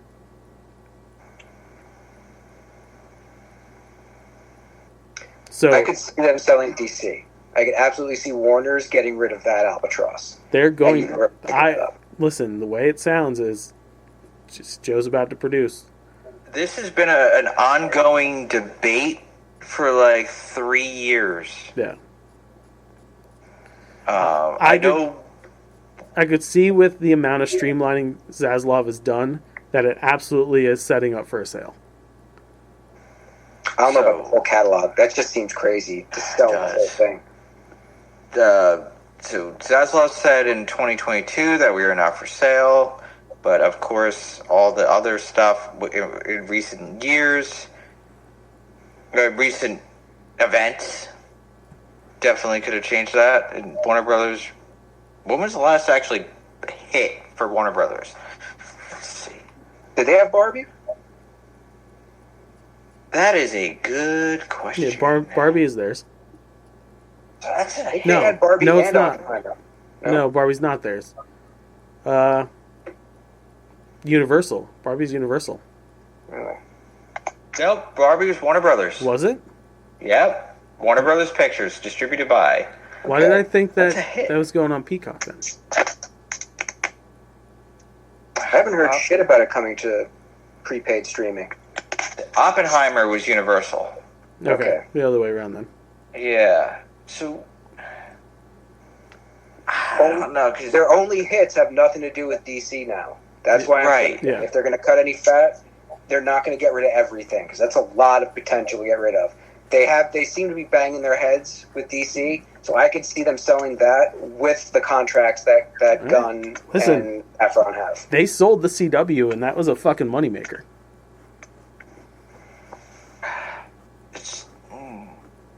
I don't understand the business enough. I'm just saying, like, it's the same situation.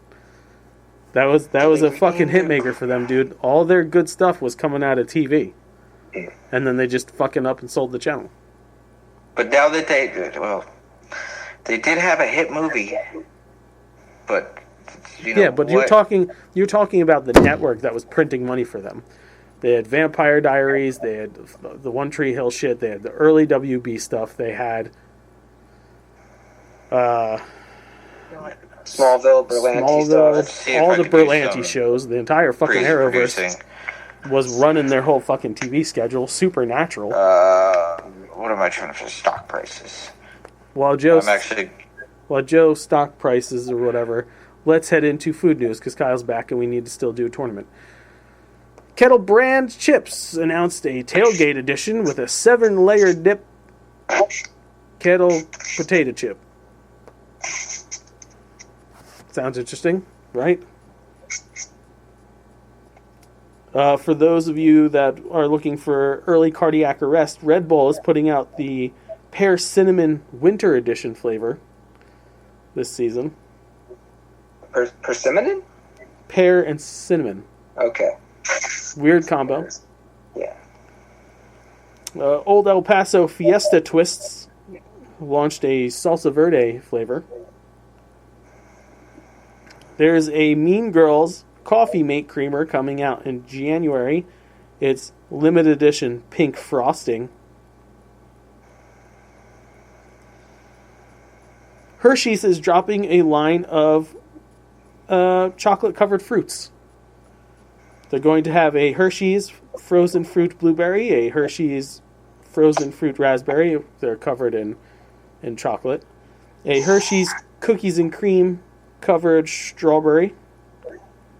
And Reese's frozen fruit banana slices covered in peanut butter and chocolate. Ooh, that's a good one. You sign me up for those motherfuckers. It's going to kill I think we all know I'm getting the banana ones. It's going to kill my GERD, but, whatevs. Fresh fruit? Not the fresh fruit, the peanut butter. No, but like... They're frozen. How are they gonna... It's frozen. Okay, alright, that makes a lot of sense. Okay, that all works out. Yeah. So, doing some little research and producing, going back to 2014, their share prices are freaking low, like the lowest they've been since 2017. Yes, it's bad. Actually, lower than that. Wait, is Warner's its own... Yeah, Warner Brothers is its own company. So it's trading its own stock, though the majority is owned by Discovery, I guess? I think I owned some of their stock for a little while, actually. So I guess when Discovery bought them or something, when they merged, which was back in, 2021? When that all happened, because they peaked at like 75.95 a share. Well, now it's a combined stock. It's Warner Brothers Discovery. It's down to like $10 a share right now. Like it's there, you could see it looks like a freaking. It looked like an awesome mountain range up until 2023, and then it's like, yeah, we're gonna be down here. Yeah, after they started doing all the cuts to everything. Yeah, it's reflected in that. But yeah, sorry, just doing a little research. Go on.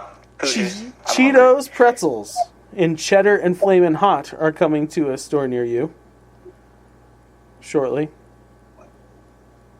So, in case you ever wanted Cheetos flavored pretzels, get your shit on. M&M's Toasty Vanilla will be dropping this Christmas season. Hopefully it tastes better than the fucking toasted s'mores, because that sucked ass. Yeah, that was a letdown. Hubba Bubba Mini Gum is launching its Skittles flavors. So, essentially, Skittles gum is coming back via Hubba Bubba. In all the classic flavors, strawberry, orange, lime, grape, and lemon. Cheetos Popcorn Flamin' Hot Cinnamon Sugar is dropping this holiday season. Way too many words. Yes. Yes, yeah. I know. The label on that probably looks terrible. It's dense wording. It's a lot going on. Coca-Cola Spiced is dropping for the holidays a raspberry spiced flavored Coke. Sprite. I'll try it. Sprite Chill. I want to try it. Yeah. I'll try it. Sprite Chill is coming 2024. It's cherry lime Sprite. So it's a... What do you call it? It's a... Shirley Temple? The Temple, yeah. Yeah. Sure. Ish. And you might want to get yourselves to your local Wawa or whoever serves ices, because Fruit Loops flavored icy is about to be a thing. I do believe that. Yeah. That, maybe the movie theater. Yeah. The only other place I can think of. I gotta, just like the Pop-Tarts, I have to try it. Gotta try. Yeah, I don't have high hopes for that one. I do. Because that's the one flavor they seem to be able to turn anything into. Yeah. It works perfectly on Pop-Tarts. I think they're going to keep the record going. I have a douche of the week. I only have a nerd. So at least both bases are covered. Let's see. Simply Sweet Cupcakes is the name of the bakery responsible for not delivering my sister's wedding cake. Ooh. Yeah, that's some douchey territory right there. Actually, that's more than douchey territory. That's like, yeah, And douchey abyss. whilst we were at the Oktoberfest over the weekend, they had a stand there. They sure did. So my sister sends me the email from the dude who ran the venue for her wedding. It's the email he was sending to them. And he reaches out to Jack and Gina of Simply Sweet Cupcakes.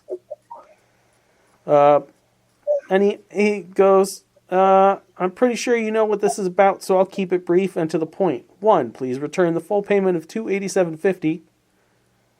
The check number, and he names the number, I'm not going to say that clearly, that we made to Simply Sweet Cupcakes. This payment was for the event date of 9/30/23, the Higgins Shearer wedding. 2, reason for our refund request, your lack of providing the services that Eastland Golf Course and the Higgins family paid for. More specifically, not providing us the 4-tier cake that was purchased for the wedding. We're also asking for an additional $200 for the out-of-pocket expense that Eastland Golf Course covered to supply the Higgins wedding with supplementary cakes. Not what they wanted on their wedding day, but we ran around at the last minute, put something together so we had something to present for photos and the cake cutting ceremony. I'm also requesting a full refund to the Higgins and Scherer family for your lack of services on their wedding day, not providing what we all paid for, their 4-tier wedding cake. The total reimbursement to Eastland Golf Course of $487.50 can be paid in check made payable to Eastland Golf Course, mailed to the address below. Again, not going to say it. Please let us know when we can expect refund payments. In closing, your company's disregard and lack of customer service for one of the most important and sacred events goes beyond comprehension. I hope for the future that you treat your customers and catered events as a top priority, take pride in your work, and provide the services that your customers paid for. Being overlooked for scheduled meetings twice was something we can look past, but failing to provide this couple their wedding cake on their wedding day is inexcusable. Now the plot thickens. He didn't exactly keep that short. Wait. So they had scheduled meetings with this place, and they were ignored twice prior to them not providing the cake? Yes. Damn, that's a massive red flag. Yeah. Is there a contract with this? Hold on. We're not done. So they email back the guy, and he forwards it to my father.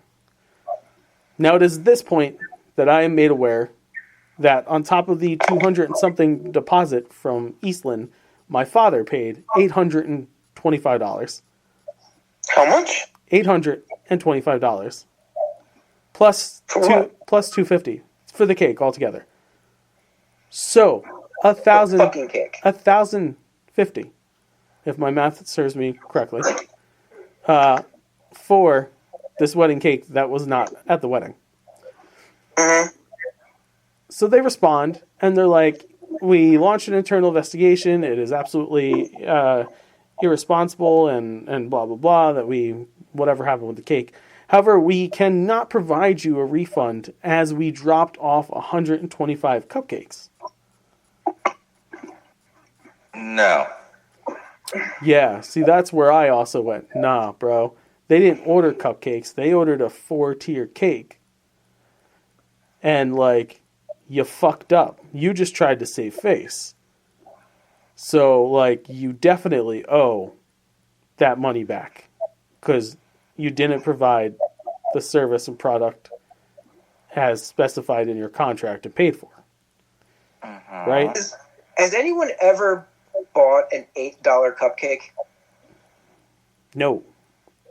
Because I just... Yes. Yeah? Have you bought an $8 cupcake?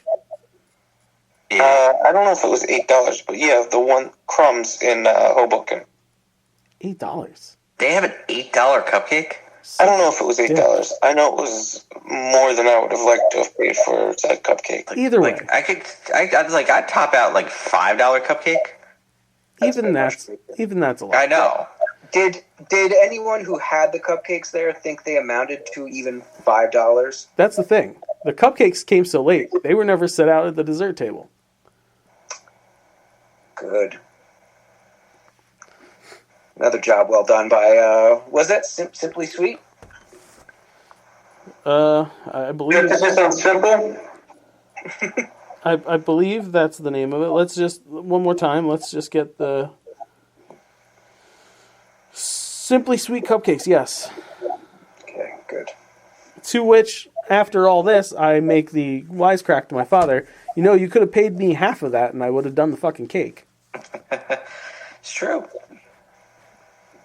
Actually, could have just paid me $100 and I still would have made profit off of making a 4-tier cake. So, to shed a little more light on how much of a fucking ripoff wedding cakes are, as someone who's in the baking business. Let's say a 4-tier cake, and even with some kind of fancy ass filling, bake time about, I'd say, I'm saying high end stuff here. So like guittard chocolate, the highest form of chocolate you can use out there, like the name brand, right? And like, fresh fruit fillings, yada yada yada. Maybe 150. Maybe. Per layer? No. For a 4-tier. For a 4-tier. And that's like paying a cake decorator like $75 out of that. Over $1,000 is what they paid. It's a painful racket. $1,000. When we were at Oktoberfest, I popped my head into a little tent for a small batch bakery, just to like compare prices, because sometimes I feel like I'm overpriced. No, I'm really fucking cheap. Like real fucking cheap. Might have to adjust your rates. No, I'm not gonna, because I plan on my low rates making me enough money, because I do make good money off of it, to just stomp out the fucking competition. Ruthless aggression. I have a question, John Cena. Yeah. How far along in terms of products to be made would you need to switch over to like an actual like full kitchen, like outside of your own house? Like how much money do I need? Like how much work? Not necessarily money, but like how much work do you need to be doing in order for it to not make sense to be doing it in your house anymore? I guess if I was fulfilling baked good orders daily for like businesses, I would say then yes, I would need a bigger workspace. But like I'm at the capacity now where, on top of when I did the Marlin, which was a 300-person dinner, I had other orders, and I was still comfortably fine. Exhausted. Fucking tired. But like, but fine. Like, I have the space. My house is big enough. I have the storage. Right. But like, yeah, if I was like putting out dozens of cinnamon rolls and cookies and shit daily for different businesses, then yeah, I would need a bigger place just for space. True. I do have two kitchens, so it does help. And it gets my cardio when I'm running up and down the fucking stairs all day long. I have 4 refrigerators. They're already set up. Yeah, like it is very easy for me to run this type of business out of my house now. There you go. But so if anybody out there wants wedding cakes, sinfulcreationsbyjustin.com, just contact me. I talk about it. I will make you a fucking wedding cake for way less than you're getting charged by all these other fucking assholes. It's the wedding markup, right? Huh? The wedding markup that they do. Anything in the wedding industry is at least doubled. I'm telling you, $150 tops. And $1,000. What's the markup on that? Like me, for example, like I'm not really privy on spending like $20K on a wedding. That sounds fucking bonkers. I mean, depending on what you do, it's close to that. Oh, this. I can tell you now that like DJs are where I draw the line. I think they're completely overpriced. Even as good as our DJ was, and he was cheap, I still think we paid him too much to essentially do what anybody can do from a Spotify playlist. Yeah, me too. I'm not a big fan of that guy. Yeah, Kelly's wedding guy. Yeah. Yeah, we know. I wonder why. Like, you could find really good caterers. Our caterer was relatively... I don't want to say cheap, because he wasn't. But, like, it was on par that, like, regardless if it was a wedding or, like, a birthday party, the prices were dead even. Just food. He wasn't a scumbag. He wasn't a scumbag, no. Yeah, that's what's most important. They really do. They see wedding, and they just gouge. Our venue, we lucked out with. Like, that dude has no idea what kind of gold mine he's sitting on for weddings, because I can tell you we only paid $1,200 for that whole place for the whole fucking weekend. That's surprising. That's a shoot, brother. $1,200 in most places wouldn't even cover the rooms for one night. Yeah. The whole place. That whole fucking weekend. Now I'm sure he's realized what he was sitting on, and he's probably boosted it since then. But he's a very down-to-earth, very rich man, so it's not like he was trying to make a shit ton of money. Maybe that's his good deed, just renting the place out at a reasonable But, like, rate. I tell anybody, the Eagle Manor, man, in wherever the fuck we were in Jersey, like... They probably should have gotten that. They probably should be like, yeah, let's go back there. It was such a great time the first time. Cheap. Your dad would have been happy. Yeah, fuck yeah. And then I would have just recommended our fucking caterer, too, because the guy was awesome. The food was great. Spend half of what he spent on this thing on just an absurd amount of alcohol. Pay someone to dole it out.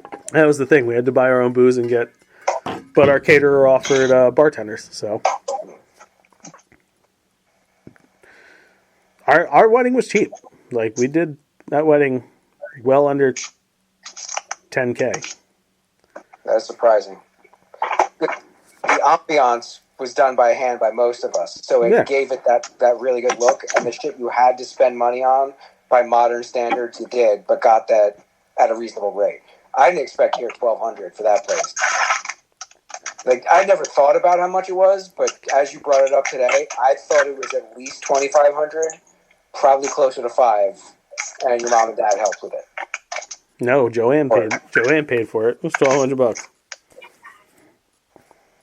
That's pretty beautiful. It was exactly as much as our fucking DJ cost us. That's insanity. And our DJ was cheap. Wait, what was as much as the DJ? Eagle Manor. That's crazy to think about. That doesn't make any sense. Wait, how much was Eagle Manor? $1,200. What? $1,200. We're never going to end the show. We are in a Mobius strip of wedding right now. All right, let's just... We still got a whole nother episode, kids. If you want to have a cute little laugh, go to fatbearweek.org. Today is the last day of voting, so by the time you're listening to this, you won't be able to get it in. But if you want to see the size changes from Alaska's Katmai National Park, the bears putting on their hibernation weight, it's interesting. If you're into that kind of naturalistic shit, or you just want to look at fat bears, fatbearweek.org. I like to look at fat bears, but not that kind. We know. Kyle, it's your thing. I love it. What, being a fat bear, or my turn to talk? Yes. I love it.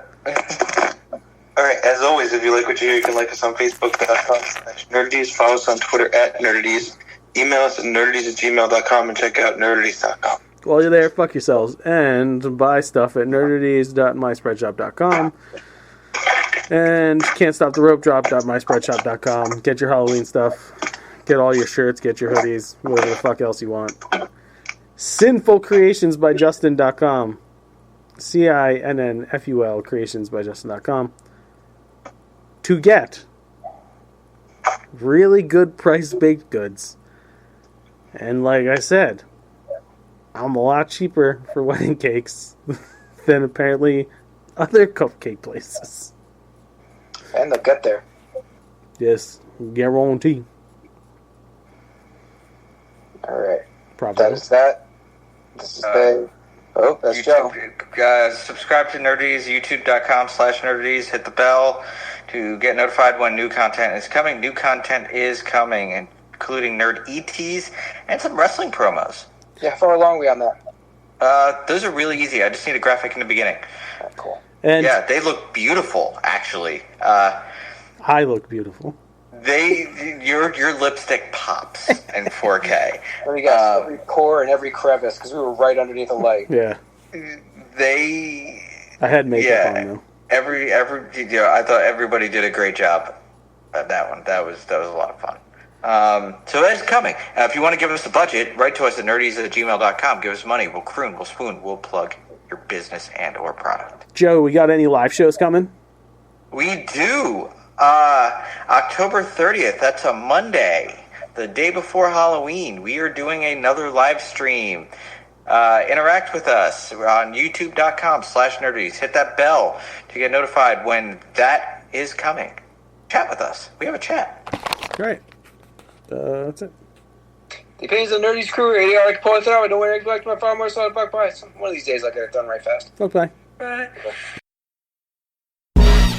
And why should I care?